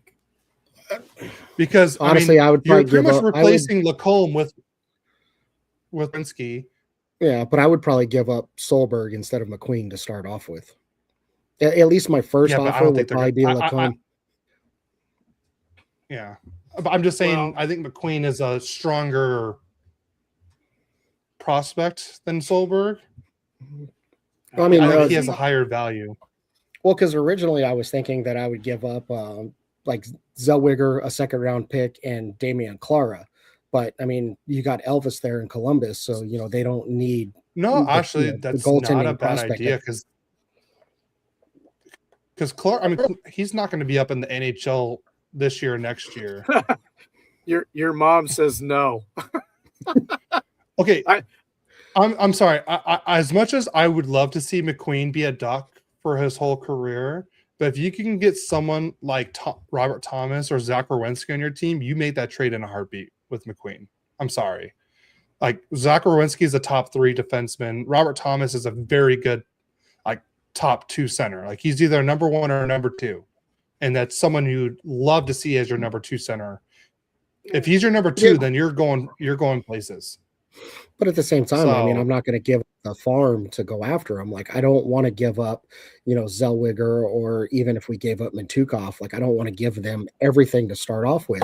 Like, I would start off with Zellweger. Like I said, I was originally thinking Damian Clara. Because that's obviously a top name prospect that showed off what he could do at the Olympics, even though he got shelled. But then that's when you throw in like a number 2 pick. Maybe to sweeten that pot a little bit better, you give him a number 1 pick. I mean, actually, I didn't even think about Clara because that would be a good person to send to St. Louis with their goaltending problems. Yeah, St. Louis would be. Bennington, goalie isn't good enough. No, I'm just saying, like, if you add another goalie in there for the future, he played all but 1 game. I still can't understand why Logan Thompson, who has much better stats than any of the almost any of the goalkeepers that between USA and Canada, and he played 1 game. I will say this: Bennington is a different goalie when he has Canadian jersey on. I don't know what it is, but he does play a lot better. Well, it's the same thing with Bennington on that as well, though. He did great during the Olympics. He did great during the 4 Nations. Like, you put him on that big level game, he turns into a different goaltender. Like what we saw in even the 4 Nations and the Olympics with Bennington is what you see when St. Louis gets to the playoffs. The problem is St. Louis doesn't get to the playoffs, and he doesn't want to play at that elite level all season long. He doesn't want to play? No, I'm not saying he doesn't want to play, but he doesn't turn on to that next level until it turns into those big level games. I know, like you said, he does not want. I think he probably wants to. He just doesn't. And it's still a choice, though. I mean, yes, you do get into a point where you get into slumps, but if he actually wanted to step up his game and be that elite goaltender that he can be in the big games, St. Louis would be a little bit more, into some of the games that they're playing with instead of losing 4-1, 4-2. Yeah, well, he was closer. I agree with you. I totally agree that. I mean, he seems to turn it on when it's involving the country instead of just his team. But I mean, even Hullebuck, look at it. I mean, his stats weren't that great this year. Hasn't been. And he stepped it up. Yeah, he stepped it up big. but the women's goalies made everybody else look sad. They only gave up 2 goals the whole tournament. She faced 99 shots and gave up 2 goals. Like, you couldn't just give her 1 more shot. Just make it an even 100. Yeah. I'll be honest with you. I really don't know if any of those trades the other teams would take. And I sort of agree with your mom. Why do that now when you could possibly do it in the off season and it doesn't change your chemistry? Because you can get a new chemistry through camp and, the preseason games and pick up somebody like one of those players possibly. Okay. Now here's the thing. I get about disrupting chemistry, but I mean, I'm going to be straight up honest. The Ducks aren't winning the Stanley Cup this year unless something magically happens. But why not add a superstar like Werenski, Thomas, or Kyrou to the team now? They see how they play with 20 games left in postseason, see how they play, and you're like, okay, now you give them more time to play with each other than just trying to jam them into an offseason where it's different. At least you can get a visual of what's going on and see if they gel right away. And especially even if you want to talk about chemistry, I mean, if we were going to pull in Robertson from Dallas, I mean, just to change up the chemistry to hopefully get a better environment. I mean, hell, I would go McTavish, Zellweger in a second round to get, the chemistry better. Now you're talking. That is the first trade I would even think about. But you guys have mentioned. You guys were robbing the other team with those other things. You were actually giving them a much better player to start with. Now, Wierzinski would. I can tell you, if I was you guys, Wierzinski would be the first one I'd take. No, I would absolutely take. I would get him over even Robertson. Robertson would be the next. I don't think Thomas or Kyrou are even in some of with a top other centers in the league. I mean, they're good. They're really good. They probably help your team. But I think Wierzinski or Robertson, wow, that elevates the talent quite a bit. But then I have an idea for Robertson. You trade Granlund, a first, and Zellweger for Robertson. Because I'd rather give up McTavish. I mean, look at McTavish. Now here's the thing. Some days he's doing great, some days he's not. But his attitude, brings down the play on the ice. Like I would get rid of McTavish for chemistry over trying to give him a much better talent on the trade roster. I mean, yes, he is a great talent, but his attitude on the ice is why I want McTavish gone. If he can actually play and do what he does instead of throwing fits, every 3 or 4 games, get rid of him. Let's get someone else in there, try to get better chemistry going. So you guys are talking about your team. I'm sitting here with another team, and I totally agree with Adam. I think McTavish, he's young, so now there's a future, a much longer future than Granlund. Granlund's an older player. And you didn't let me tell you why I made the trade. That asked for that. Okay. One, tell us. Dallas wanted to re-sign Granlund. They just didn't have the money. Think about all the Finnish players that are playing in Dallas. Rantanen, Heiskanen, Lundell. You got a whole stack of Finnish players over there. And I know Granlund wanted to go back there, and Dallas wanted him back. So I think he fit there. No, he does. He absolutely does. But he also came to Anaheim and turned around his game. Like he's not only turned around his game in Anaheim, but he's turned around Anaheim as well. He's earned his spot, in my opinion, better than McTavish has. And McTavish was drafted by us. He's brought up into the system. He should be all in as it is now. But McTavish is only all in maybe once, twice a week. You need to be all in, bought in all the time, every game, and not just when you pick and choose. That's why I would rather send McTavish over to Dallas instead of sending Granlund back. Well, I just think a younger player that really hasn't reached their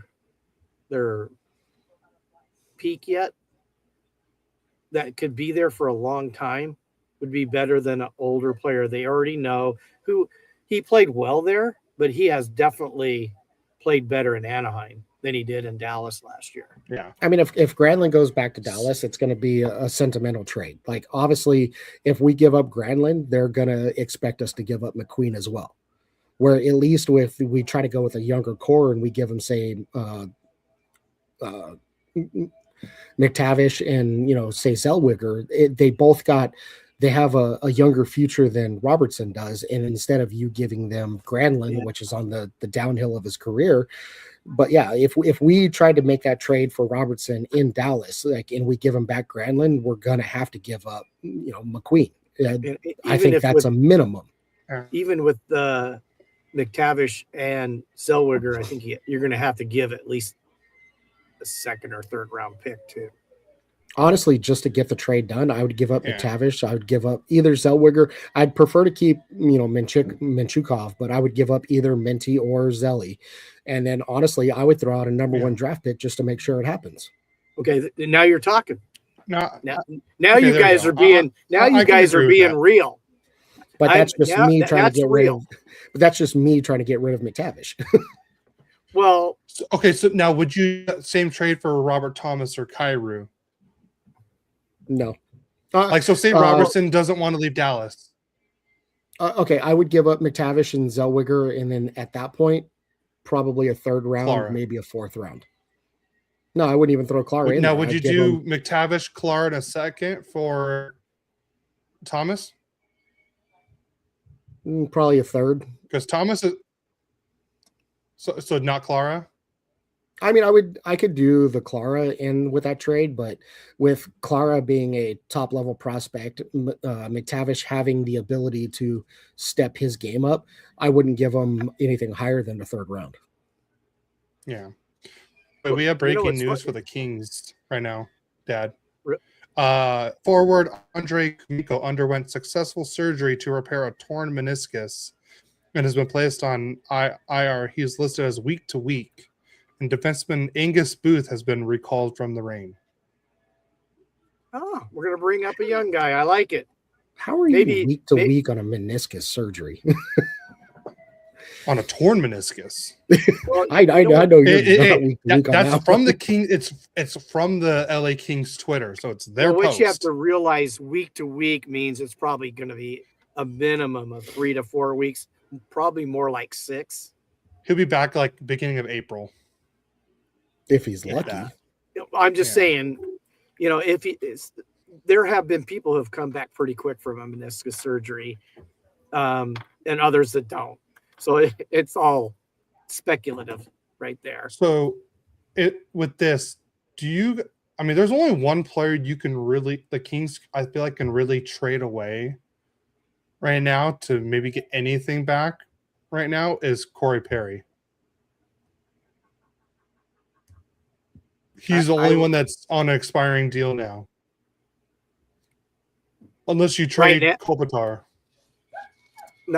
You know what? They're not going to do that. He's going to get a statue. They're not going to do that. They're not going to trade Doughty either. They're going to play out their careers.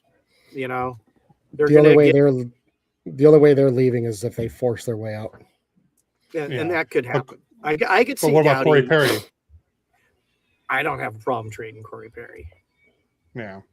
I mean, I could see someone picking him up. What I can say is, are we even going to be able to sign him if we could get something for him that's decent? I mean, yeah, maybe a middle six. Maybe it'll probably going to be probably a third line player, maybe. But third or fourth liner, yeah. What do you? I mean, they need a lot more than that. Well, because outside of injuries, where's he at right now? Is he second or third line? With the Kings, he's probably first line because everybody else sucks. No, it was Panarin, Kempe, and Laferriere, Kopitar, Byfield. I thought it was Kuzmenko, but now he's out. I don't know who played with him. Maybe Armia. He's playing probably third or fourth line, but he plays on the power play. I mean, because he's good in front of the net and he pisses people off. I mean, he's been pissing people off since what, 2006? When did he get drafted? That too.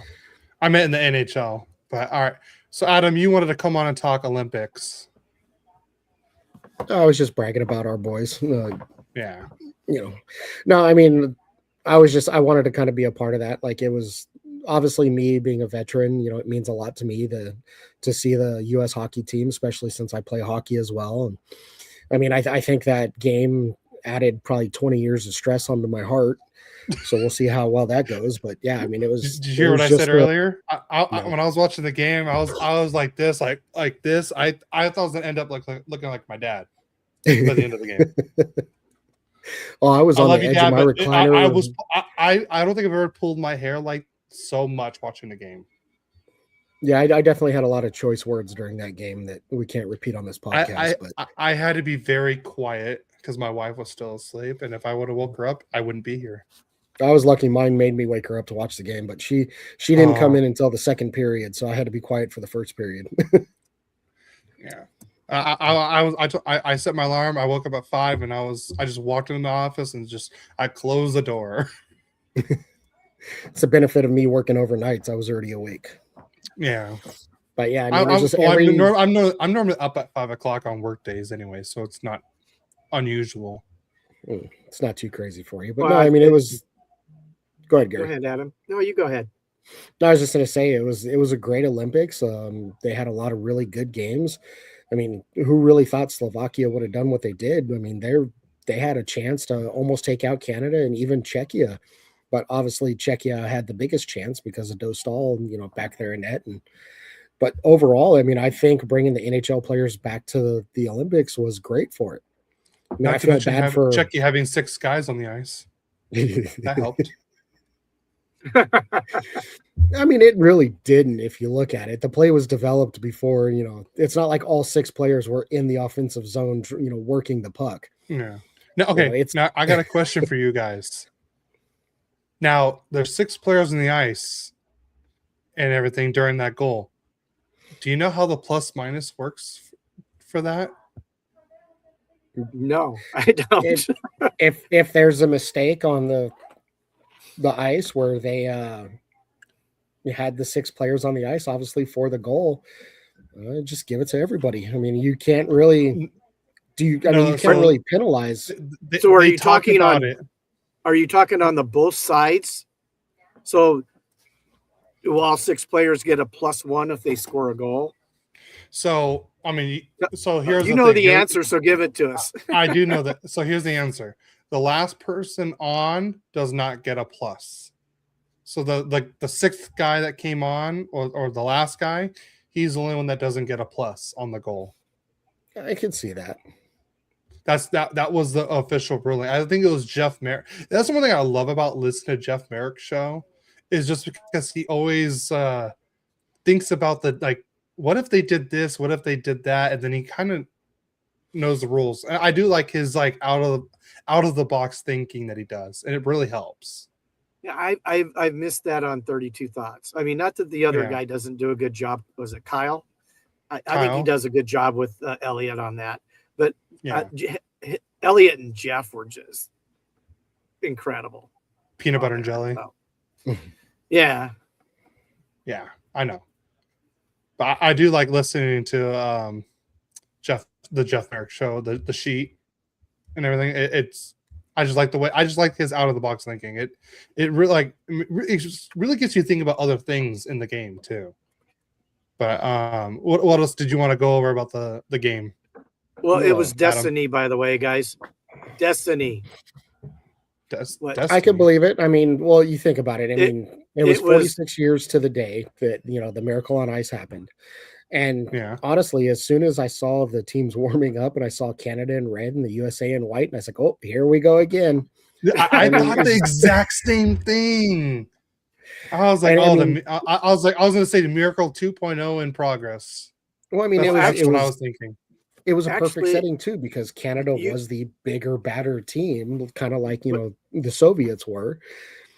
But yeah, it's like you had red jerseys, for the Canada and Soviet Union. You had the US and their white jerseys. Plus, it was the throwback that to look like the Miracle on Ice jerseys. Yeah, it was all kind of aligned for this in there for us to get it.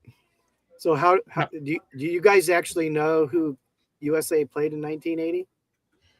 For the gold medal game? For what? Yeah. Finland. Was it Sweden or Finland? It was Sweden. It was Finland. It was Finland. They were Sweden, and they were down and then just dominated the 3rd period and won. Well, it was just like their entire tournament. They kept coming back from behind, in 80. It seems like I don't even know if there was a game they weren't behind in 1980. What's funny is Cody and I were talking about when in the semis, and I told him I'm glad we're not playing Finland. I'd rather play Slovakia than Finland any day. Finland, I mean, God, what are they? They won a game 11-0. They beat Sweden. Yeah, they dominated Sweden. Well, they dominated Sweden. They beat Italy 11-0. Okay, let's not I don't get care. too 11-0. USA didn't beat them 11-0 because USA didn't play Italy. Oh, that was in the women's, wasn't it? Yeah. Yeah. Okay. Now, and also we also had a third generational or third generation gold medalist for USA Hockey. That With was Brock I Nelson. thought that was great. Yeah, his grandfather in 60, his uncle in 80, and then here he is. So what was the meme going around, Cody, that his son has to win it in 2046 or something? Yeah. That's what it was. Yep. Yeah. It's probably gonna be more. 2046. That's 20 years away. Hopefully his son makes the NHL. How old is his son? Does he have one yet? His son's very young. I want to say his son is Three or four? two or three. Two or So three. He's in his early 20s. yeah. But I mean, No, even I said I was going to say, I think the best part of at least that gold medal game, I mean, it was finally actually seeing Connor Hellebuck step up. I mean, that game should have been far worse if, I mean, Hellebuck didn't show up. And I'll go ahead and say the little controversial part of, I think we had, the spirit of Goudreau out there, pushing absolutely. around and, just knocking a couple of those pucks away to help us, because I mean, especially that Nathan McKinnon wide open net one. How many times do you see McKinnon? That was Johnny's stick is deflect. Johnny in spirit deflected it away. But yeah, I mean, everything just seemed to align to make it work out. I mean, Connor Hellebuck stood on his head, and I mean, I think he had not even just in the Olympics, in the NHL, the save of the decade for now. I mean, especially for that save that he made, it definitely won them the game. It definitely helped him win the game. When you look at a play like that, in the microseconds it all happens, everything has to go right for him to make that save. Oh yeah, everything has to be right. Because all Taves had to do was even just push it into the net, and it would have gone under his stick. But the fact that Taves, got elevation on that puck, throws it right into Hellebuck's stick, and just gets the right angle to squeak, behind him and away from the net. Yeah, everything had to align to make that save perfect, and thankfully it did for us. What a great picture that is too. Like so you have to think about it. Do you think Taves wakes up screaming, "Oh no, I missed it again"? How did he save that? I think McKinnon has nightmares more than Taves does. I mean, at least Taves has the excuse that Hellebuck got the stick on it. Like it wasn't like McKinnon where he just fanned on a wide open shot. Happens to the best of them, unfortunately. Yeah, it happens to the worst of us too. This one's my favorite, Adam. That's a new one. I haven't seen that one yet. That one's good. I like that one. He got challenged about, and he did touch the stone a second time, which is illegal in the Olympics. Yeah. He had words like you were talking about earlier, Adam, when you first came on. I expect that. I mean, it was very much cussing. He was cussing up a storm. I mean, but he did it. Just take it like a man. I expect that attitude from the Americans. I didn't expect it from the Canadians. I mean, he should have taken it like a man and just admitted it. I mean, they didn't do anything about it anyways. Yeah. Yeah, nothing changed from it. I don't know. Do they not have video review in curling? I mean, I love to watch curling. That is the strategy that happens in there. It's incredible. I watched so much of it at this Olympics. I can wait to watch it for 4 years. Seemed like every time I turned on my TV, there was curling going on. I just find it interesting. I didn't even think I'd like it. And in the last two or three Olympics, totally got into watching it. It's one of my favorites, like watching the hockey, so. Well, because the funny thing is too, it's like especially like with us being a hockey podcast, like, and me being a hockey player, like we're set at a certain level of how everything should be. We want the flattest ice possible. We want everything to be a nice, smooth surface. But if you've ever seen like a curling rink, it's the only way I can really describe it is it's almost like miniature pebbles that like are all over the ice, kind of like stucco on a wall. And what the broom is doing is, the broom kind of smooths that out so that way they can manipulate the way it goes. So it's weird to think that they're playing on, the roughest surface they can, where hockey wants the smoothest, surface we can get. Yeah. It's just the strategy that's used. There was like 2 or 3 times where the one team was dominating and then the other team comes in and just wiped everything out, like 4 or 5 different stones out of the way, and then they end up winning the end, I guess is what Yeah, they call it an right. end. I mean, there was one time when USA was getting totally dominated. The final girl made this play, boom, boom. Our stone gets closer. We get a point. They had 4 points if she would have missed. Yeah. And she took out all of those stones. Ours was closest. We got a point. I mean, that's a big difference. Yeah. And when you miss, boy, does it hurt. It's funny to think that such a slow sport was so intense.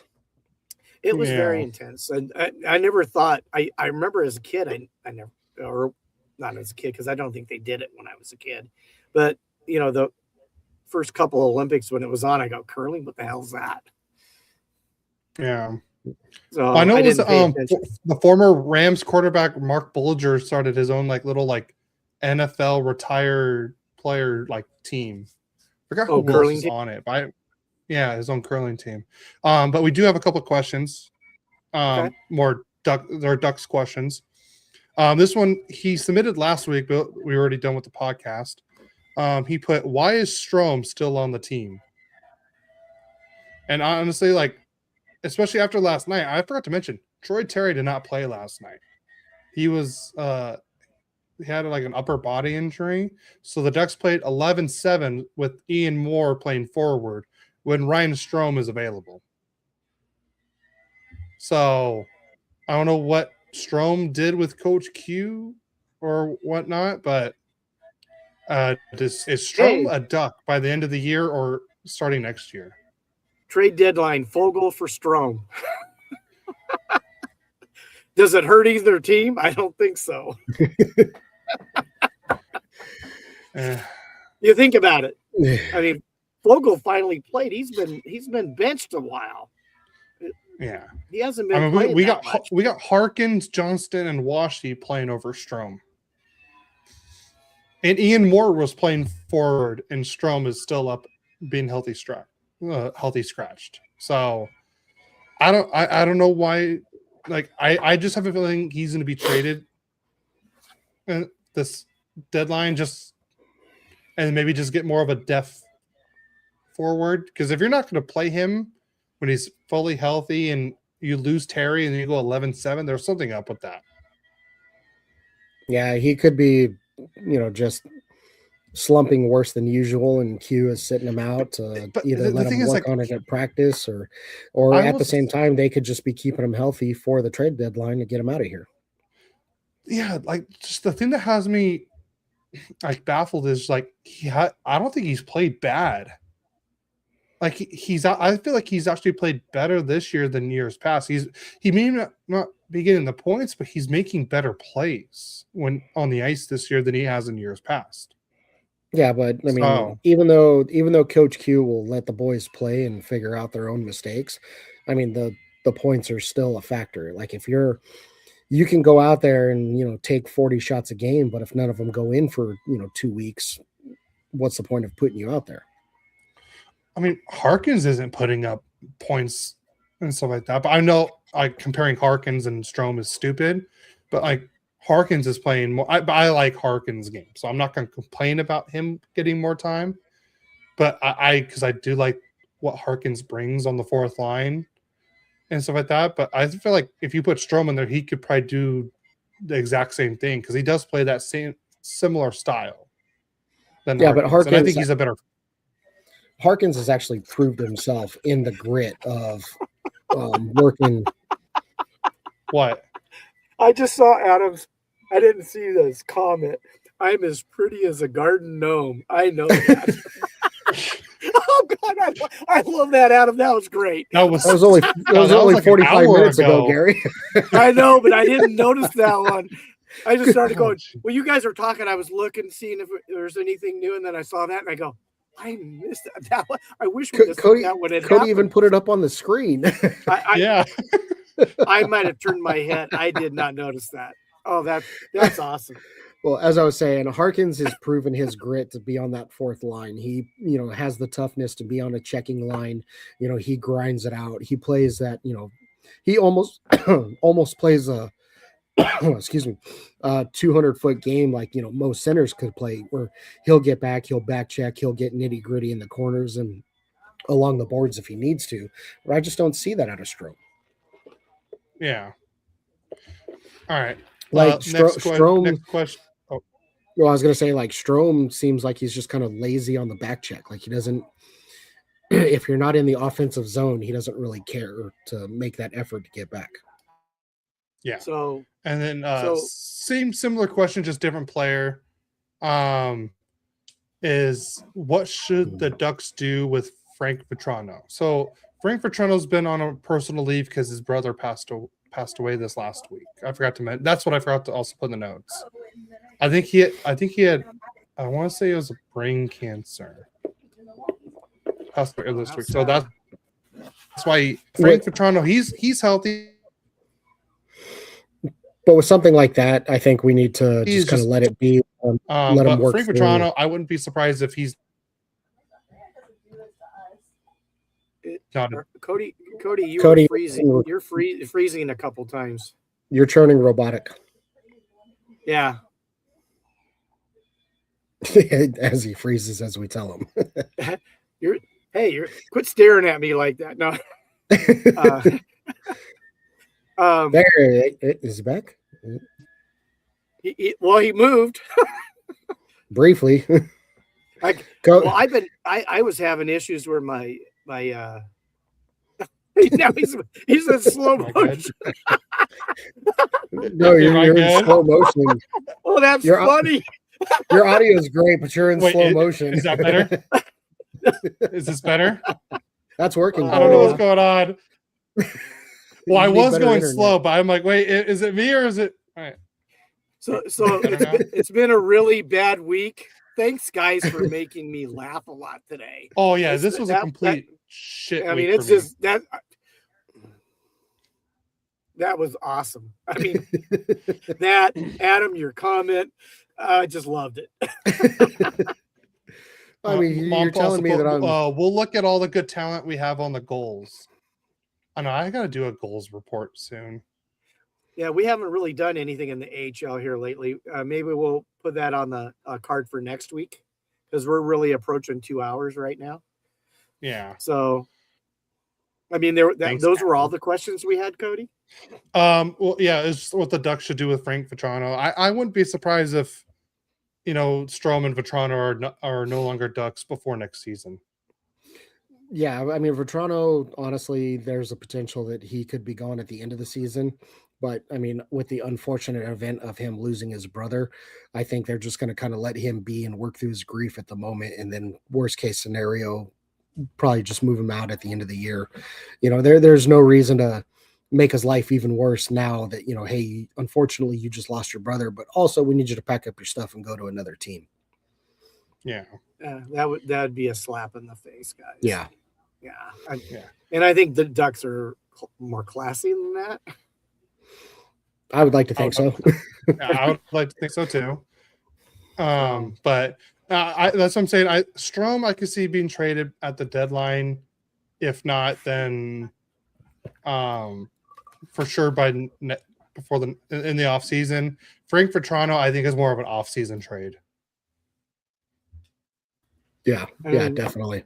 But how about this? If it is in the season trade, I think Vetrano's going to have what they call what Ryan O'Reilly has is like the phantom no trade clause kind of thing, where they'll only trade him if he says yes, but in the off season, no, yeah, just you're going here no matter what, kind of thing.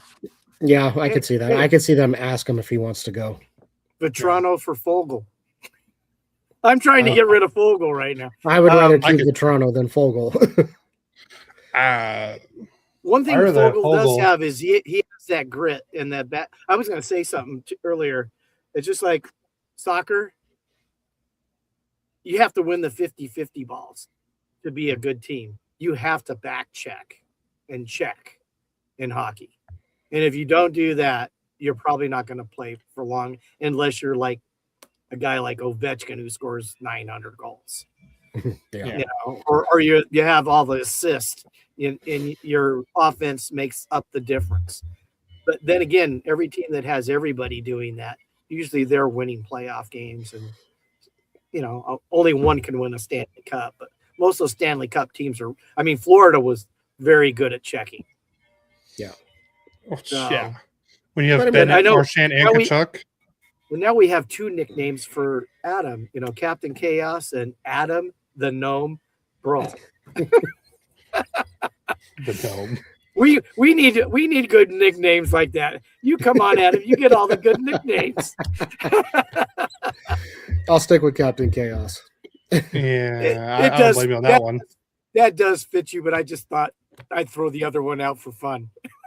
You always would be Captain Chaos to me. So, anyways, Before we go, I do want to show this picture. So Adam did make us shirts. So I'm gonna show, and this is Hey, what Adam. we. did you notice the hat? Yep, I see you So still he- wearing the hat. So at the watch party, Adam brought the shirts, as you can see. My dad got number 21 because that's his number. He has Royally on it.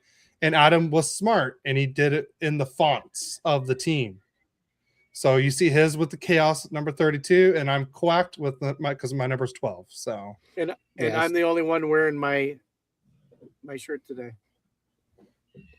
I came in with the over the top American look to start with. To have Well, I don't fun, have so. one. I Maybe need to I get need to- one. I need to get that added to my repertoire because obviously I'm big USA. Big USA. Oh, Yeah. Cody knows this one. Oh yeah. Hell yeah. Or is it? Hendrix? I even have the. Yep. Even came with a patch on it. Yeah, nice. Nice. Is that So the even- Conway? even is that Conway? Yeah, of course it's Conway. Nice. But yeah, so even though I came into my USA gear, I came into my USA Ducks gear. That's all right. That's good. All right, so Adam, before we get out, you want to say anything about Patriots hockey, or do you want to get Andrea on here to talk about Patriots hockey?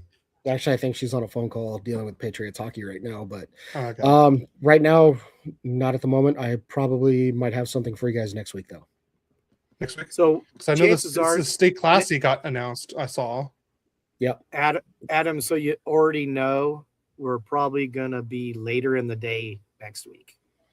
Yeah. Yeah, it works out for I- me. I mean, I was late I- today, so I volunteered for the senior volleyball to officiate it like 5 months ago and forgot all about it until 2 weeks ago when I got reminded that I volunteered for it. but isn't that group too young for you too? No, Same age. That's what you get for the believe garden it, gnome believe it or comment. not. I mean, I think there are a few of them younger, but I get around a lot better than most of them. I was just getting you back for the garden gnome comment. I didn't make that comment. You did. How You can made the blame me? nickname. Oh no! I just had to throw it out to make us laugh a little bit more. 'Cause I don't know. Maybe you had a good week. We both had rough weeks, and just laughing is healthy. I think Oh, yeah. laughing is healthy. So, getting a good laugh, having you on, it was. I'm glad you came on. I thought you weren't going to. I was gonna. Oh, he's not gonna come on. It's disappointed because you always make it fun, Adam. You always Yeah. do. Yeah. I It's would say always you and Kevin really always help the chat a lot. Yeah, we appreciate you guys. Yeah. Yeah, I don't Even if- remember where. I don't totally agree with everything you say. It's all good stuff. Oh no, I was asleep last week. I had a sinus infection and an ear infection, so I was kind of in and out Oh. sleeping last week, which is why I wasn't there. Oh, No, And then of course today I just spazzed out on what day it was, and I was like, "Oh, the podcast is on." Yeah, well, Darn. we'll give you a solid pass for last week because obviously you're not feeling good. You probably were losing sleep and you needed to sleep. Yeah. So Next week, if you have any, you can always just text it to me and I'll put it on the podcast for you guys. I have no problem doing that for you guys. The state classy is what I want to say July 31st through August 2nd. Yeah. Okay, July so that's what 31st. So what is the 31st? What day is that? Friday. It's a Friday. It's a Friday, Saturday, Sunday. So I'm gonna have to ask that Friday off. Yeah, Oh, I should have and- no problem getting that day off. You guys might be able to work a partial day if you wanted to, because I believe we don't start classy until like 5 in the evening. Oh, okay. So I mean, you could go to work for like half a day, and then where is it at? it's in Mira Mesa. It's off the 15 freeway, kind of right before you get to towards I know what the area you're talking Miramar.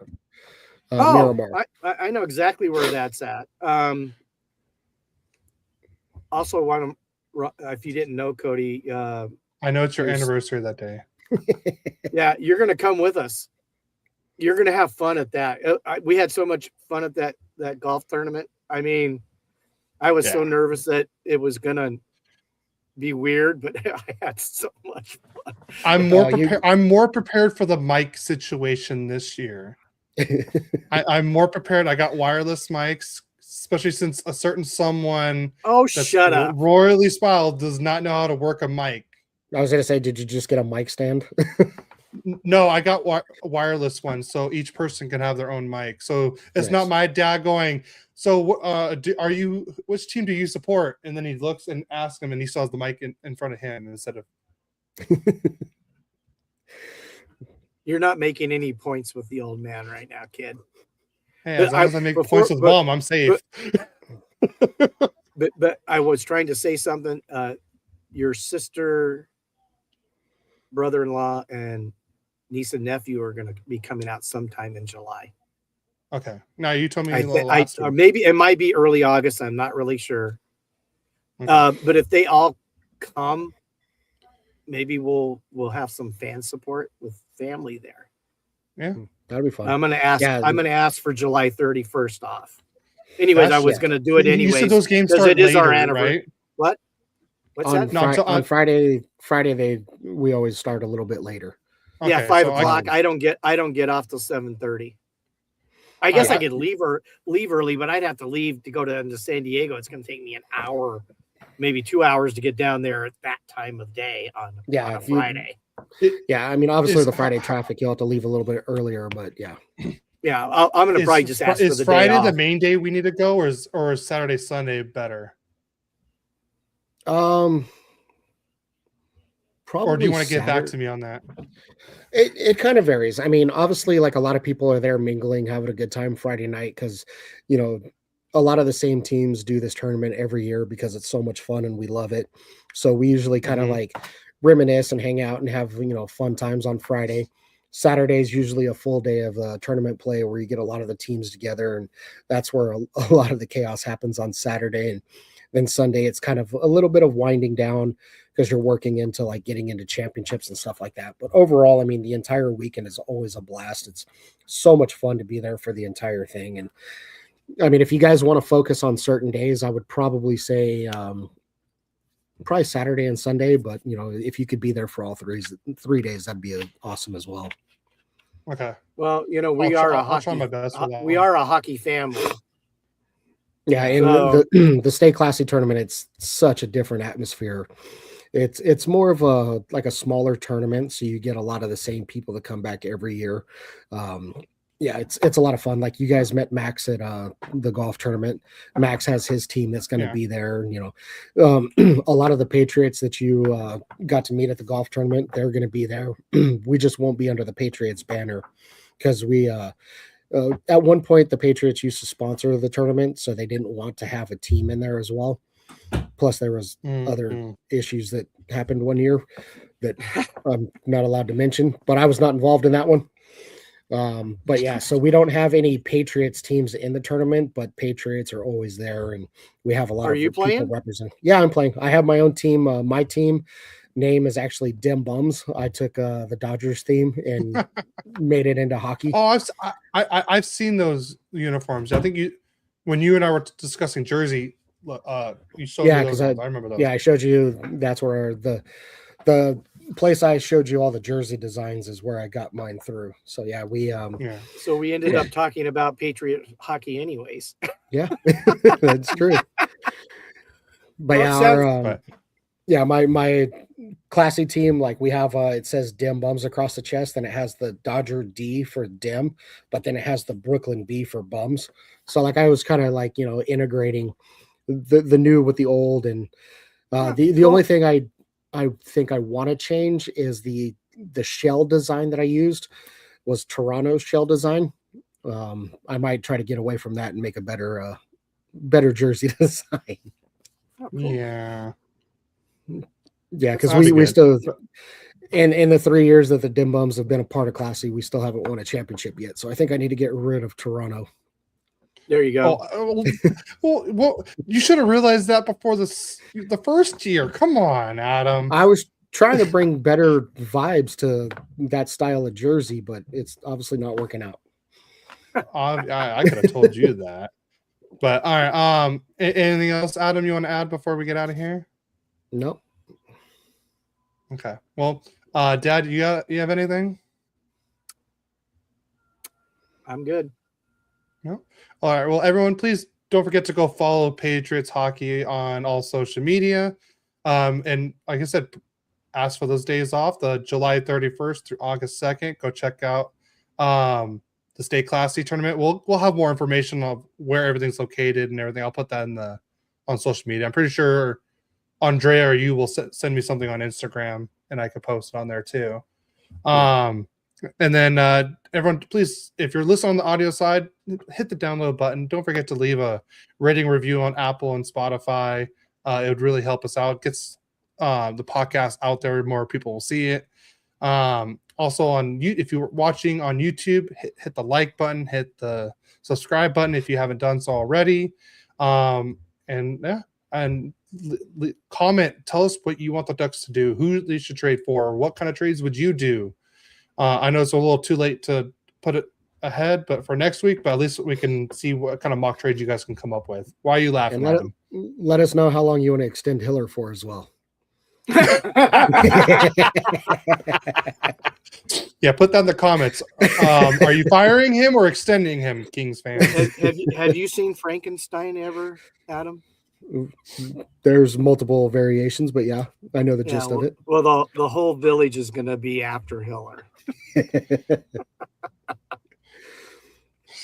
But all right, anyways, everyone, please go follow us on all social media. I know the Mighty Ducks Club has some watch parties coming up, so go follow the Mighty Ducks Club, and everything will be posted on there.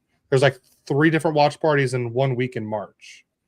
So, and then just next week we will have a later start time for the live. So just remember that. It's probably going to be. It'd be in the afternoon, probably somewhere between 2 and 5. Okay, that should be fine. I can do that. I mean, that's what I'm thinking. Last year I was done by 2:00. Okay. So it's the one in Sun City, right? Yeah. So I'm okay, not. So far. You're not far. I'm not far from home, and it's serving our seniors, and it's always fun. I always have a good time. So. Yeah. All right. Well, just remember, Dad, I'll let you start so me and Adam can finish strong on it. Go Kings, go! Quack, quack, quack. Let's go Ducks and USA. USA. USA. USA. USA.